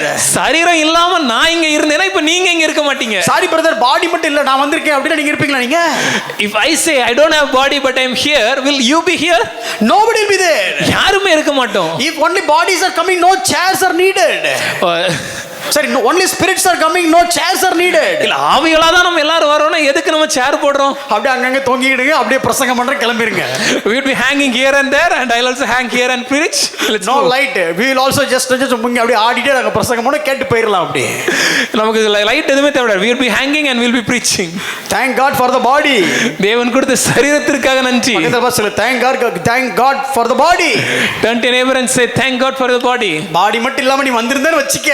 If you had come without your body, நீ யாரா இருந்தாலும் நான் பக்கத்துல இருக்க மாட்டேன். whoever you may be, I will not be here right now next to you. When it comes to present, ஆக இந்த ஒப்பு கொடுக்க என்பதை பார்க்கும்போது what are the four words I said? என்ன நான்கு வார்த்தைகள் சொன்னேன்? Obeying, immediate serve, do or don't act, surrender. So here put all these four words. இந்த நான்கு வார்த்தையும் இந்த வசனத்துல ஒப்புமைப்படுத்தி பாருங்களேன். Oh, let me just a minute. Keep your body obey. உங்க சரீரங்களை கீழ்ப்படுத்தி and let the body act. இந்த சரீரம் செயல்பட்டு let the body serve at once. இந்த சரீரம் உடனடியாக கடமையை செய்து and let this body surrender. இந்த சரீரம் தன்னை சரணடையாக அர்ப்பணித்து like what? எதற்கு ஒப்பாக? living sacrifice. ஜீவ பலியாக. What do you mean by sacrifice? ஐயா பலினா என்ன? in the Old Testament, பழைய ஏற்பாட்டை பார்க்கும்போது wherever you read sacrifice, there must be a killing. எங்கெல்லாம் பலின்னு நீங்க வாசிக்கிறீங்களோ அங்கெல்லாம் ஒரு கொலை நடக்கும். slaughter the animal. அந்த அந்த மிருகத்தை வெட்டுவார்கள். burn the animal. அந்த மிருகத்தை தீயிடுவாங்க. the body has been slaughtered. அந்த சரீரம் வெட்டப்பட்டு the body has been burnt. அந்த சரீரம் தீக்கு இரையாக்கப்படும். that is what sacrifice. அதுதான் the ஜீவ பலி. பலி மன்னிக்கும், அதுதான் பலி. there the animal will die. அங்கே அந்த மிருகம் மரித்து பலியாகும். here you will live but you die. ஆனால் நாம் இங்க ஜீவனோடு பலியாக வாழ்கிறோம். every day, ஒவ்வொரு நாளும், every moment, ஒவ்வொரு நிமிடமும் you die. நாம் மரித்து as a sacrifice, ஒரு பலியாக. which is dying. ஐயா மரிக்கிறதுனா என்ன? this body is dying. இந்த சரீரம் மரிக்க வேண்டும். this body is dying. இந்த சரீரம் மரிக்க my வேண்டும். hand is dying. N guy மரிக்க my வேண்டும். thought process is dying. என்னுடைய எண்ணங்களுக்கு my மரிக்க eye is வேண்டும். dying. கண்களுக்கு my மரிக்க leg வேண்டும். is dying. என் கால்களுக்கு மரிக்க I'm just வேண்டும். killing it all. சகலவற்றையும் நான் கொல்கிறேன் on the altar. அந்த பலிபீடத்துல. but still I am alive. ஆனால் உயிரோட தான் இருக்கிறேன். that is what living sacrifice. அதுதான் ஜீவ பலி. that is what reasonable worship. அதுதான் புத்தியுள்ள ஆராதனை. that is what the spiritual worship. அதுதான் ஆவிக்குரிய ஆராதனை. that is what right worship. அதுவே சரியான ஆராதனை. these are all the different translations. நீங்க ஆங்கில மொழிபெயர்ப்பு வேற மொழிபெயர்ப்புல இந்த வார்த்தைகளை பயன்படுத்தி இருக்காங்க. that is here it says a spiritual worship. இங்கே பார்க்கும்போது புத்தியுள்ள ஆராதனை இருக்கு. but that is exactly translated as right worship, sensible worship, reasonable worship. ஆனால் மற்ற மொழிபெயர்ப்புகளை பார்க்கும்போது இதுவே சரியானது, இதுவே தேவன் பிரியமான ஒரு ஆராதனை என்று நாம் வாசிக்கிறோம். நம்ம இங்க worshipனா என்ன பண்றோம்? but what about us when it comes to worship? come on, power அப்படிங்கறோம். வல்லமை வல்லமை வல்லமை வல்லமை என்று சொல்லுவோம். நாலு பேர் கீழ விழணும். and we want four people to fall down. இல்ல இந்த extreme. or we go to the other extreme. நாலு பேர் அழணும். we want four people to cry. இதுதான் worship. இதுவே நம்ம ஆராதனை நினைக்கிறோம். this is what worship. ஆனால் வேதத்தின்படி இதுதான் ஆராதனை. dying every day. அனுதினமும் என் சுயத்துக்கு மரிப்பது. but living every day. மரிக்கிறேன் ஆனா ஜீவ பலியா வாழ்றேன். but why this is not happening in our lives? ஆனா என் வாழ்க்கையில இது ஏன் நடக்கல? I'm going to introduce 3 type of Christians. ஒரு 3 விதமான கிறிஸ்தவர்களை உங்களுக்கு அறிமுகப்படுத்த விரும்புறேன். You yourself define which type you belong to. இந்த 3 விதமான கூட்டத்துல நீங்க எந்த கூட்டத்துல இருக்கிறீங்க என்பதை நீங்களே யோசிச்சு Hold பார்க்கணும். the neighbor of, hold the person who is sitting next to you, hand of the person, உங்க பக்கத்துல இருக்கிறவருடைய கையை பற்றி and tell them, அவங்கள்ட்ட சொல்லுங்க. don't get offended. சத்தமா சொல்லுங்க, don't get காயப்படாதீங்க, offended. காயப்படாதீங்க. It may, looks like he is talking about you, உங்களை பேசுற மாதிரி கூட உங்களுக்கு தோணலாம். but our pastor is a good man. ஆனா போதகர் நல்ல மனுஷரு. அவர் அப்பெல்லாம் செய்ய மாட்டாரு. He will not do that. நீ சொல்றத பார்த்தாலே எதை எழுதி வச்சு வாசிக்கிற மாதிரி இருக்கும். நான் உண்மையிலேயே அப்படிலாம் சொல்லல. There are 3 type of Christians. 3 விதமான கிறிஸ்தவர்கள் இருக்கிறாங்க. The first Christians, முதல் கூட்டம் sensual Christians. ஒரு உணர்ச்சி வசப்படுகிற உணர்ச்சி உள்ள ஒரு கூட்டம். Physical senses. சரீர பிரகாரமான உணர்வுகள் உள்ள ஒரு கூட்டம். No, they ruled by physical senses. எப்போதுமே சரீரத்தின் உணர்ச்சிகள்னாலே ஆளப்பட்டிருப்பாங்க. Have you all raise your hands if you got saved? ரட்சிக்கப்பட்டவங்க எல்லாம் கை தூக்குங்க. மீதி எல்லாம் யாருப்பா? All are saved, right? எல்லாருமே ரட்சிக்கப்பட்டிருக்கோம்ல? Okay, all saved. எல்லாருமே ரட்சிக்கப்பட்டிருக்கோம். But still, number 1 category, saved but sensual Christians. ஆனாலும் இந்த 3 கூட்டத்துல முதல் கூட்டம் ரட்சிக்கப்பட்டும் ஆனாலும் சரீர உணர்ச்சி வசப்படுகிற கிறிஸ்தவர்கள். Quickly, ரொம்ப எளிதா சொல்லணும்னா I just read the statement, okay? Reading the statements. அந்த வாக்கியத்தை அப்படி வாசிக்க மட்டும் செய்றேன். Few saved Christians keep saying like this. ஒரு சில ரட்சிக்கப்பட்ட கிறிஸ்தவர்களை இதை சொல்ல நம்ம கேட்டிருப்போம். I don't like the smell. எனக்கு இந்த மனம் பிடிக்கல. பிடிக்காதுக்கு பேர் மனம் கிடையாது, நாற்றம். நாத்தமா இருக்கு. It's so bad odor. Is it not ugly? அழுக்கா இல்லையா? No, how can you sleep here? எப்படி உங்களால இங்க தூங்க முடியுது? Washing and sleep. துவைக்கிறீங்க துவைச்சிட்டு தூங்குறீங்க. And it is too hot here. ரொம்ப சூடா இருக்குது. Hey, it's too tired. ரொம்ப சோர்வா இருக்குது. How come you travel thus far and attend the church? இவ்வளவு தூரம் பிரயாணப்பட்டு எப்படி உங்களால சபைக்கு வர முடியுது? Does it taste good? அது சாப்பிட்டா நல்லா இருக்குமா, ருசியா இருக்குமா? No, sometimes you are in the marriage feast. சில நேரம் இந்த கல்யாண பந்தியில நீங்க இருந்தீங்கன்னா, no, if they put the potato to this guy, பக்கத்துல இருக்கவருக்கு அப்படி அந்த உருளைக்கிழங்கு துவையல வச்சாங்க. பொரியல், உருளைக்கிழங்கு பொரியல வச்சாங்கன்னா, I will also ask for that potato. அப்போ ஐயாவும் கேட்பாங்க, ஐயா எனக்கு கொஞ்சம் வைங்கன்னு. I'll take that potato, taste so nice. அந்த உருளைக்கிழங்கு எடுத்து சாப்பிட்ட உடனே ரொம்ப நல்லா இருக்கும். பக்கத்துல இருக்கவங்க பார்த்து திரும்பி ஒரு வார்த்தை சொல்லுவான். And the person sitting next to me will turn and say, he'll take the potato, அவரும் அதே உருளைக்கிழங்கு எடுத்து டேஸ்ட் பண்ணிட்டு and put it back, கீழ வச்சிட்டு, இதெல்லாம் மனுஷன் சாப்பிடுவானா? Will man eat this? But the one who is sitting next to him is eating that. ஆனா பக்கத்துல இருக்க மனுஷன் தான் சாப்பிட்டுட்டு இருக்கிறது. Now what I'll do next? இப்போ அடுத்து நான் என்ன செய்யணும்? I don't even touch the potato.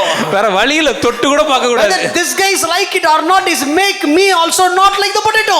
பக்கத்துல இருக்கவருக்கு பிடிக்காதுங்கிற ஒரே காரணத்தினால என்னாலே அந்த உருளைக்கிழங்க சாப்பிட முடியாம செஞ்சிடறாரு. But we both are saved Christians. ஆனா நாங்க ரெண்டு பேருமே ரட்சிக்கப்பட்ட கிறிஸ்தவர்கள். But sensual Christians. ஆனா சரீர பிரகாரம் உணர்ச்சி வசப்படுற கிறிஸ்தவர்கள். Don't do it, it hurts. இத செய்யாதீங்க, வலிக்கும். No, very often they'll talk about the smell. அடிக்கடி அவங்க அந்த நாற்றத்தை பத்தி, and they'll talk about how do they feel, அவங்க எப்படி உணர்றாங்கங்கறதன. they'll talk about too much of taste, அதிகமா ருசியை பத்தி.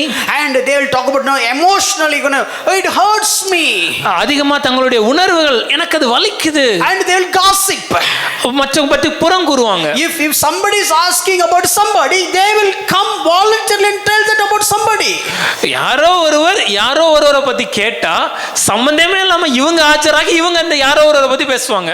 You may think that, okay, why it is not related to a topic, why he is telling all these things. ஒருவேளை நீங்க நினைக்கலாம், சொன்ன தலைப்புக்கும் இவர் சொல்ற அந்த விளக்கத்துக்கும் சம்பந்தமே இல்லையே, ஏன் இதை சொல்றாங்கன்னு நினைக்கலாம். Let me come to the point.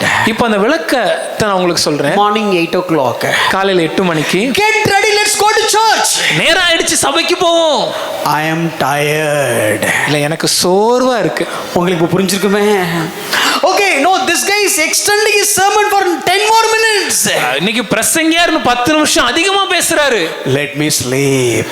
கொஞ்சம் உறங்குறேன். And you know, after church, no tea today. இன்னைக்கு சபை முடிஞ்ச உடனே அவங்க டீ தரல. No biscuit today. பிஸ்கெட் வைக்கல. How come, this long sermon, no, don't even have tea. இவ்வளவு நேரம் பிரசங்கத்துக்கு உட்கார்ந்திருக்க ஒரு டீ கூட தரலையே. அந்த sermonல நிறைய நல்ல விஷயம் இருக்கும், அது முக்கியம் இல்ல, but tea miss ஆயிடுச்சு. There might be many good things that you have listened in the sermon, but that is not the priority, but the tea became the priority. The moment I came into the church hall, it was such a bad smell. How can you listen the sermon among the such bad smell? ஐயா இன்னைக்கு சபைக்கு வந்த உடனே அவளுக்கு ஒரு மோசமான ஒரு துர்நாற்றம். இந்த நாற்றத்துல உட்கார்ந்து எப்படிதான் இவங்கெல்லாம் செய்தி கேட்கறாங்களோ. I don't know how hot it is. எனக்கு தெரியல இது எவ்வளவு சூடா இருக்கு தெரியுமா? How can you listen the sermon when it is such a hot place? இவ்வளவு சூடான இடத்துல உட்கார்ந்து எப்படி அந்த செய்தி கேட்கிறது? Immediately transport them to Bihar. உடனடியே அவங்கள எல்லாம் பீகாருக்கு நம்ம அனுப்பிச்சிடலாம். அடுத்து ஏசி ஒர்க் ஆகல கூட நீ யார் எடுத்து வீச மாட்டீங்கன்னு எனக்கு தெரியும். When we came in the morning, AC it seems like not working. எனக்கு காலையில வரும்போது எனக்கு ஏசி ஒர்க் ஆகாத மாதிரி இருந்துச்சு. Too hot. ஐயா ரொம்ப சூடா இருக்குது. And somebody will hear the sermon, in the heavenly mode. ஒரு சிலர் அப்படி பரலோகத்துல இருக்கிறது போலயே கேட்பாங்க. Yeah, amen. Amen. Yes. Yes. By the way, என்ன சொன்னீங்க பிரதர்? ஐயா என்ன சொன்னீங்க? The fourth point is very nice. அந்த நான்காவது point அடிப்பொலி. Brother, I said only 2 points today. ஆனா ஐயா நான் இன்னைக்கு பேசுனது 2 Spirit revealed. இல்ல ஐயா ஆவியானவர் வெளிப்படுத்தினார்.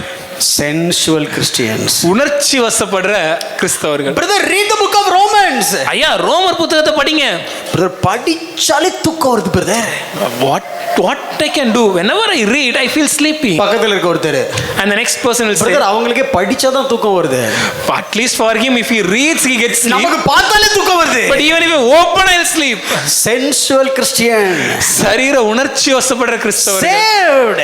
ரட்சிக்கப்பட்டவங்க தான். Too much importance to the senses of the body. ஆனா சரீரத்தின் உணர்வுகளுக்கு அதிக முக்கியத்துவம். The senses of the body is ruled them. சரீரத்தின் உணர்வுகள் அவர்களை ஆளுகை செய்கிறது. Ruled by the senses. சரீரத்தின் உணர்வுகளால் ஆளப்படுவது. About the eyes. கண்களா இருக்கட்டும், ears, காதுகளா இருக்கட்டும், the body, சரீரமா இருக்கட்டும், taste, சுவையா இருக்கட்டும், smell, மனமா இருக்கட்டும், speak, பேசுறதா இருக்கட்டும், occupied by all these 5 senses. இந்த சரீரத்தின் 5 உணர்வுகளும் அவர்களை ஆளுகை செய்யும். You know what Melvin told on that day? அன்னைக்கு மெல்வின் அண்ணன் என்ன சொன்னாரு தெரியுமா? You shouted him or else I will not come to church. நீங்க அவரை கோபப்பட்டீங்கல்ல, அதனால நான் சபைக்கு வர போவதில்லை. You know what Raj did on that day? அன்னைக்கு ராஜுக்கு என்ன செஞ்சாங்க தெரியுமா? He put the leg piece to Sylvain but the breast piece to me. முக்கியமான லெக் பீஸ் சில்வனுக்கு வச்சிட்டாங்க, அந்த சின்ன பீஸ் ஐயாக்கு வச்சிட்டாங்க. I stopped cottage meal, family fellowship that from that day onwards. அன்னையில இருந்து குடும்ப கூடைக்கு நான் போறதில்ல. இதெல்லாம் இல்லஸ்ட்ரேஷன்ஸ் தான். எந்த வீட்ல சிக்கன் போட்டாங்க அப்படி அது இல்லைங்க. Sensual Christians. சரீரத்தின் உணர்ச்சி வசத்தில் ஆளுகை செய்யப்படுகிற கிறிஸ்தவர்கள் ruled by the senses of the body. சரீரத்தின் உணர்வுகள் அவர்களை ஆளுகை செய்யும். Brother, I am tired. ஐயா நான் ரொம்ப சோர்வா இருக்கிறேன். Oh, I want to sleep. எனக்கு தூங்கணும். Oh no, I don't know why this guy is saying this. எதுக்காக இவர் இத சொல்றான்னு எனக்கு தெரியல. You know what I saw? நான் என்ன பார்த்தேன் தெரியுமா? You know what I hear? நான் என்ன கேட்டேன் தெரியுமா? You know what I feel? எனக்கு என்ன தோணுது தெரியுமா? You know what my body says to me? என் சரீரம் என்ன சொல்லுது தெரியுமா? You know what I smell? எனக்கு என்ன நாற்றம் ஏற்கிறது தெரியுமா? If you are ruled by that, you are a sensual Christians. You have not presented your bodies as a living sacrifice. இந்த காரியங்கள் எல்லாம் என்னை ஆளுகை செய்கிறதுனா நான் சரீர உணர்வுகளால் ஆளப்படுகிற ஒரு கிறிஸ்தவனா இருக்கிறேன். இன்னும் என் சரீரத்தை நான் தேவனுக்கு ஜீவ பலியா அர்ப்பணிக்கல. Example, ஒரு உதாரணம் சொல்லவா? Daniel chapter 1 verse 8. Daniel 1:8. Daniel resolved that he would not defile himself with the king's food.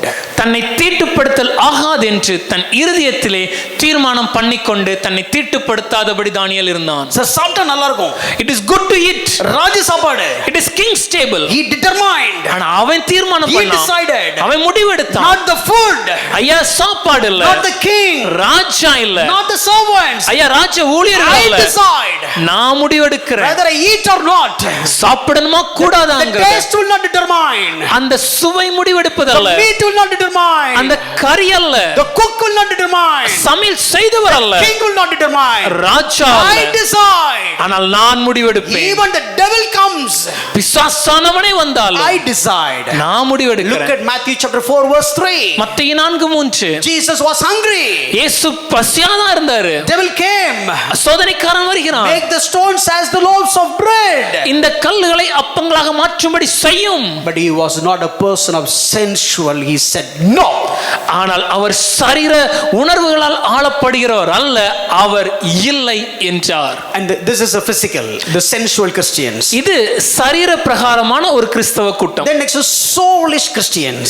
இன்னொன்னு ரொம்ப உணர்வுகள், உணர்ச்சி வசப்படுகிற. Now somebody, if you just sing songs, ஒருத்தர் யாராவது இப்ப பாட்டு பாடினாங்கன்னா they will cry like anything and sing. அப்படி கண்ணீர் விட்டு அழுது பாடுவாங்க. நான் நார்மலா தானே சொன்னேன், extra modulation. They will cry and sing. அப்படி அழுது பாடுவாங்க. And if you ask them to clap their hands, அப்படி கரங்களை தட்ட சொன்னோம்னா they will jump and clap. அப்படி குதிச்சு தட்டுவாங்க. If you ask them to say hallelujah, அல்லேலூயா சொல்ல சொன்னோம்னா single hallelujah பத்தாது. one hallelujah is not enough. Trinity God, திரித்துவ தேவன் ஆளுக்கு ஒன்னு போட்டுரு. So let me put one hallelujah for each. Hallelujah, hallelujah, hallelujah, hallelujah, hallelujah, hallelujah. Are you all happy? மூணு பேர் சந்தோஷமா இருக்கீங்களா? Fantastic. இருக்கட்டும். Everything is excitement. எல்லாமே ஒரு உணர்ச்சி வசப்பட்டு, Ruled by emotions. உணர்ச்சிகளால் உணர்ச்சி வசப்படுகிற கூட்டம். Whenever you sing some Calvary related songs, Kalvari சம்பந்தமான பாட்டை பாடுனா open your eyes, they will cry. கண்ணை திறந்து பார்த்தீங்கன்னா இந்த கூட்டம் அழுதுகிட்டு தான் பாடுவாங்க. I'm not mocking them, by the way. ஐயா, நான் யாரையும் கிண்டல் செய்யல. Saved Christians, ரட்சிக்கப்பட்டவங்க and all those 40 days, அந்த 40 நாள் லெந்து காலத்துல they'll have long beard, நீல தாடி வச்சிருப்பாங்க, black shirt, கருப்பு சட்டை, and no non-veg. கண்டிப்பா அசைவம் கிடையாது. 41st day, ஆனா 41வது நாள், you know the story, உங்களுக்கு கதை தெரியும். and they'll come to the church. சபைக்கு வரும்போது They will not smile, சிரிக்க கூட மாட்டாங்க. because this is Lent days. ஏன்னா இது லெந்து காலகட்டம். Moved by emotion. உணர்வுகளால ஆட்சி செய்யப்படுவது. Let me come closer. இன்னும் கொஞ்சம் ஆழமா சொல்றேன். If there is a communion, ஒரு திருவிருந்து ஆராதனை இருந்துச்சுன்னா, ஐயோ அவங்களோட பக்தியை நீங்க பார்க்கணுமே.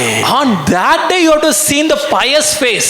Their hand will just shivering, அப்படி கையெல்லாம் நடுங்கி, because this is God's body. ஐயா இது தேவனுடைய பிற்கப்பட்ட சரீரம் This is அல்லவா, God's blood of Jesus. இது கிறிஸ்துவின் இரத்தம் அல்லவா, Nothing wrong. இதுல எந்த தவறும் இல்ல. Too much of reverence. அதீத ஒரு பக்தி, but it is all moved by emotions. ஆனா இந்த எல்லாமே அவங்களுடைய ஆத்துமால இருந்து வெளிப்படுகிற உணர்ச்சி மாத்திரம். If you ask them, please pray for Iran America war, ஒருவேளை அவங்கள்ட்ட போயிட்டு ஐயா அந்த ஈரான் அமெரிக்கா வார்க்கா ஜெபிங்கன்னு சொன்னா, and they'll say, oh America, அவங்க சொல்லுவாங்க அமெரிக்காவே oh repent, மனம் திரும்பு, oh Iran, ஈரானே many is dying. அநேகர் மரிக்கிறார்களே. சத்தம் போட்டு சொன்னாலும் அவங்களுக்கு கேட்காது பிரதர், நம்ம தான் ஜெபம் பண்றோம். Even if you shout, Trump will not listen because we are praying here. Iran ரொம்ப தூரத்துல இருக்கு. Iran is at a far place. ஐயோ ட்ரம்புக்கு ஜெனரலாவே கேட்காது. Trump generally will not listen. Why are you shouting? எதுக்கு கத்தி? This is emotion based Christians. ஐயா சரீர இல்ல ஆத்ம உணர்ச்சிகளால் ஆளப்படுகிற கிறிஸ்தவம். உணர்ச்சி வசப்படுறது. It's always in emotions. Brother உடம்பு சரியில்லையா? Brother, are you not well? உடனே புளு கண்ணீரா வந்துரும். Immediately they'll start நம்ம crying. பக்கத்துல உடம்பு சரியில்லை பிரதர், ப்ரே பண்ணிக்கிறேன் பிரதர் அப்படினா நாம ஏதோ கல்பிரேட் மாதிரி தெரியும். And when we go next to them and say if you're not well, okay, let me pray, it will be as if we are a culprit. Excessive emotional. அதீத உணர்ச்சிகள். Soulish Christians. ஐயா சரீர பிரகாரமான somebody like so intellect, பார்க்கிறதுக்கு ரொம்ப ஒரு அறிவாளிகளாக இருக்கலாம். very hard to detect their flaws. அவங்களுடைய தவறுகளை கண்டுபிடிக்கிறது ரொம்ப கஷ்டமா They know இருக்கும். everything about Bible. பைபிள்ல இருந்து எல்லாமே தெரியும். If you talk about revelation, they will speak for hour for revelation. வெளிப்படுத்தின விசேஷத்தை பத்தி பேசினீங்கன்னா அதை பத்தி பல மணி நேரம் பேசுவாங்க. If they talk about Daniel, they will speak for hours of Daniel, from the book of Daniel. தானியேல் புத்தகத்தை பத்தி பேசினா அதுல இருந்து மணிக்கூர் கணக்கா பேசுவாங்க. Something like a walking Bible encyclopedia. ஒரு நடமாடும் அன்றாடம் ஒரு வேத புத்தகமாகவே காட்சியளிப்பாங்க. They will preach, பிரசங்கம் பண்ணுவாங்க, they will teach. உபதேசம் பண்ணுவாங்க. Like great theologians. ஒரு மிக சிறந்த வேத அறிஞரா இருப்பாங்க. Everybody will appreciate them because of their knowledge in the word of God. வேத அறிவு அவங்களுக்கு இவ்வளவு அதிகமா இருக்கிறத பார்த்து எல்லாரும் பாராட்டுவாங்க. But ruled by their intellect. ஆனா அவங்களுடைய அறிவுனால ஆளுகை Ruled செய்யப்படுவாங்க. by intellect. அறிவுனால ஆளுகை செய்யப்படுவாங்க. Ruled by emotions. அவங்களுடைய உணர்வுகளால் ஆட்சியை And செய்யப்படுவாங்க. the third one is ruled by the will. மூன்றாவது அவங்களுடைய சித்தத்தின்படி ஆளுகை செய்யப்படுவாங்க. Sometimes if this guy is not just smoking, ஒருவேளை உதாரணத்துக்கு அவர் சிகரெட் பிடிச்சிட்டு இருக்காருன்னா, I got saved. இப்போ திடீர்னு அவர் ரட்சிக்கப்படுறார். You know what he will do immediately? உடனே அவர் என்ன செய்வார்? He'll say, brother, ஐயா you got saved. ரட்சிக்கப்பட்டீங்களா? Hereafter you should not smoke. இதுக்கு பின்னாடி நீங்க புகை பிடிக்க கூடாது. You should not spoil the body. சரீரத்தை கெடுத்துக்காதீங்க. Then he'll take all the cigarettes.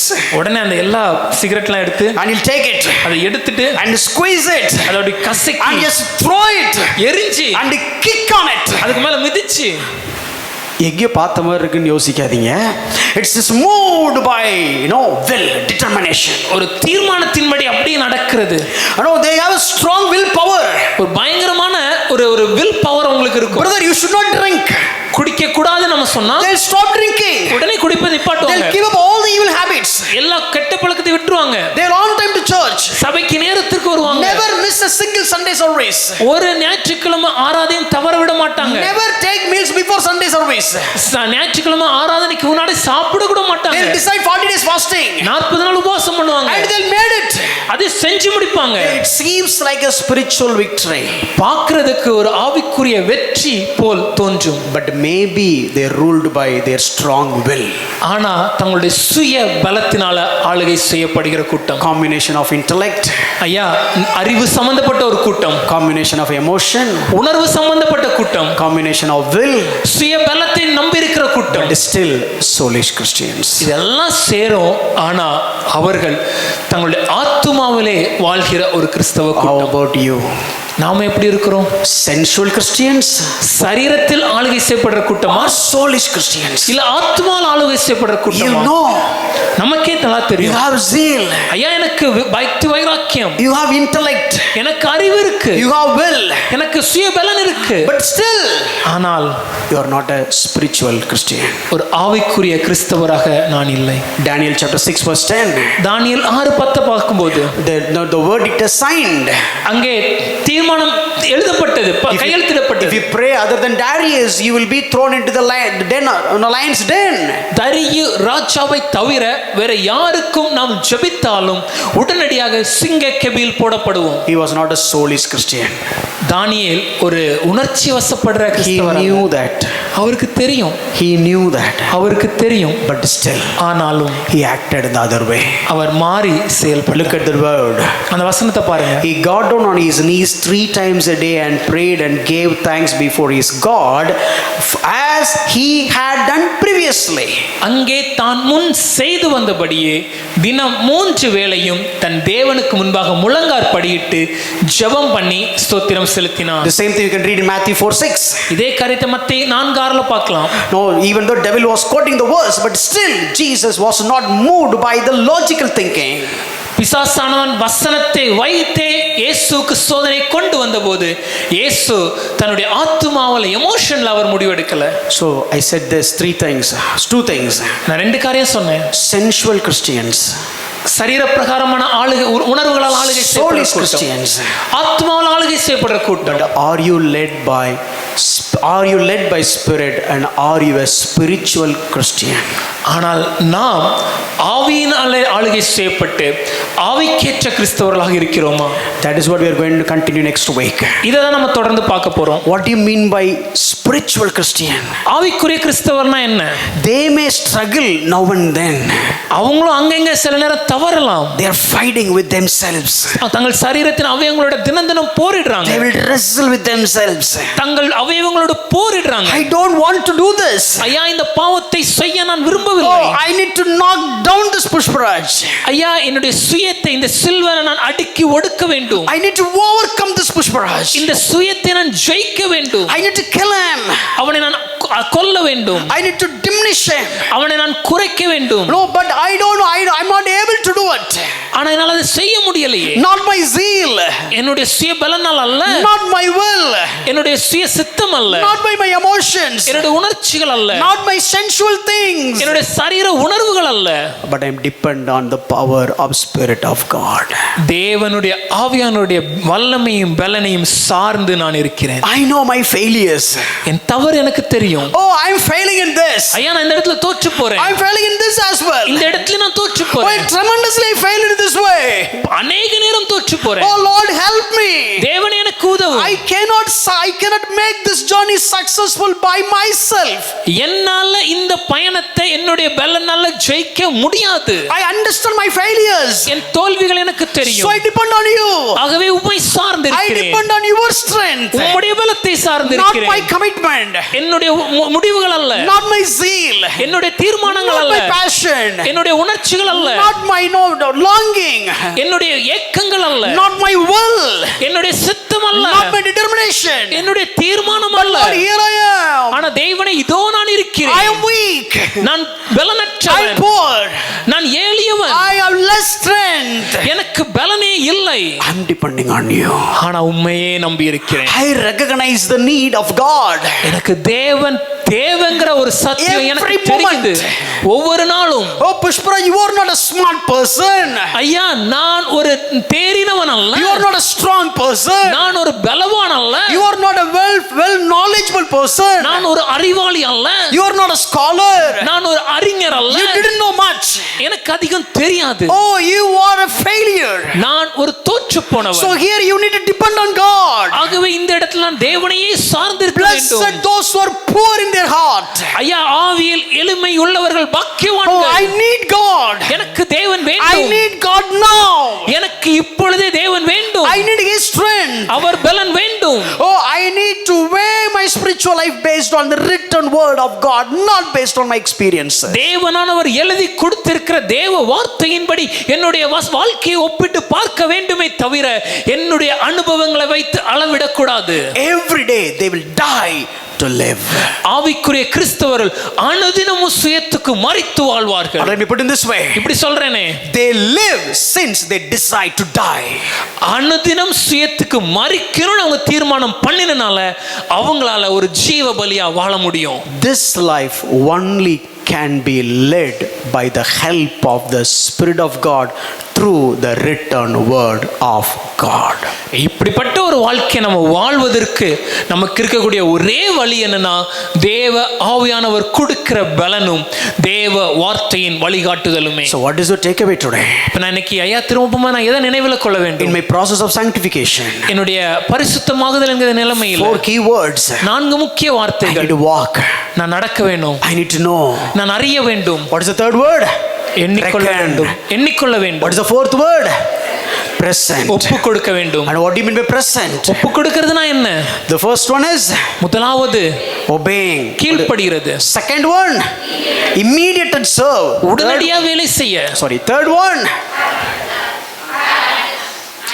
act, do or don't. செய்யணும், எதை செய்யணும். And the fourth one is surrender. 4வது சரணடைந்து அர்ப்பணிப்பது. Why we couldn't do it? ஏன் நம்மளால செய்ய We முடியல? are all saved, நம்ம எல்லாம் ரட்சிக்கப்பட்டவங்க but தான். many times we acted as a sensual Christians, ஆனா பல நேரம் சரீர உணர்வுகளால் ஆளுகை செய்யப்பட்ட கிறிஸ்தவங்களா moved இருக்கிறோம். by what we feel, பல நேரம் எனக்கு என்ன தோணுதுங்கிறது படி What you நடக்கிறோம், see, பார்க்கிறதின்படி நடக்கிறோம், what you touch, தொடர்றதின்படி நடக்கிறோம், what you hear, கேட்கிறதின்படி, and what you know, what you speak. இல்ல பேசுறதின்படி. No, these are the sensual Christians. இப்படிப்பட்ட சரீர உணர்வுகளால் ஆளுகை செய்யப்பட்ட கிறிஸ்தவர்களா இருக்கக்கூடாது. Or sometimes we are like becoming like soulish Christians. சில நேரம் ஒரு ஆத்துமா உணர்வுகளால் ஆளுகை செய்யப்பட்ட We கிறிஸ்தவர்கள் moved by emotions, உணர்ச்சி வசப்படுவாங்க, or moved by reasons, இல்ல பல நேரம் அவங்க சிந்தனைகளின்படி செயல்படுவாங்க, moved with the will. தங்களுடைய சுய பல சித்தம். But this may also lead to failure. இதுவும் தோல்வியில முடியும். Finally, கடைசியா who are all the spiritual Christians? ஆவிக்குரிய கிறிஸ்தவங்கனா யார்? Who understand his weakness, தன்னுடைய பலவீனத்தை புரிந்து கொண்டு, who understand his failures, தன்னுடைய தோல்விகளை புரிந்து கொண்டு, who understand his pain, தன்னுடைய வலிகளை உணர்ந்து, who is ready to die, அனுதினம் மரிக்க தயாராக இருந்து, ready to die every moment, அனுதின நொடியும் ஒவ்வொரு நொடியும் மரிக்க தயாராக and ready to live by his power. அவருடைய பலனில் வாழ முடிவெடுத்த Allow the Spirit of God to lead. ஐயா ஆவியானவர் என்னை வழி நடத்துங்களே. Allow the Word of God to guide. தேவனுடைய வார்த்தை என்னை வழிகாட்டட்டும். Then only you'll become a spiritual Christian and you will be able to present yourself to God. அப்படி இருக்கும்போது ஒரு ஆவிக்குரிய கிறிஸ்தவராக நம்முடைய சரீரத்தை தேவனுக்கு நம்மளால ஒப்பு கொடுக்க முடியும். What is the next step? அதுக்கு அடுத்து நான் என்ன செய்யணும்? How to get led by Spirit. ஆவியானவர்கள் எப்படி வழி நடத்தப்படுவது? How to live in Spirit. எப்படி ஆவியானவருக்குள்ளே நான் How to வாழ்வது? walk by Spirit. எப்படி ஆவியானவரால் Come நடத்தப்படுவது? next week. அடுத்த வாரம் வாங்க. I'm going to end this series with that. அடுத்த வாரம் இந்த காரியத்தோடு இந்த தொடர் பிரசங்கத்தை நாம முடிக்க Hope போறோம். this is useful. Amen. இது உங்களுக்கு பிரயோஜனமா இருக்கும். Amen.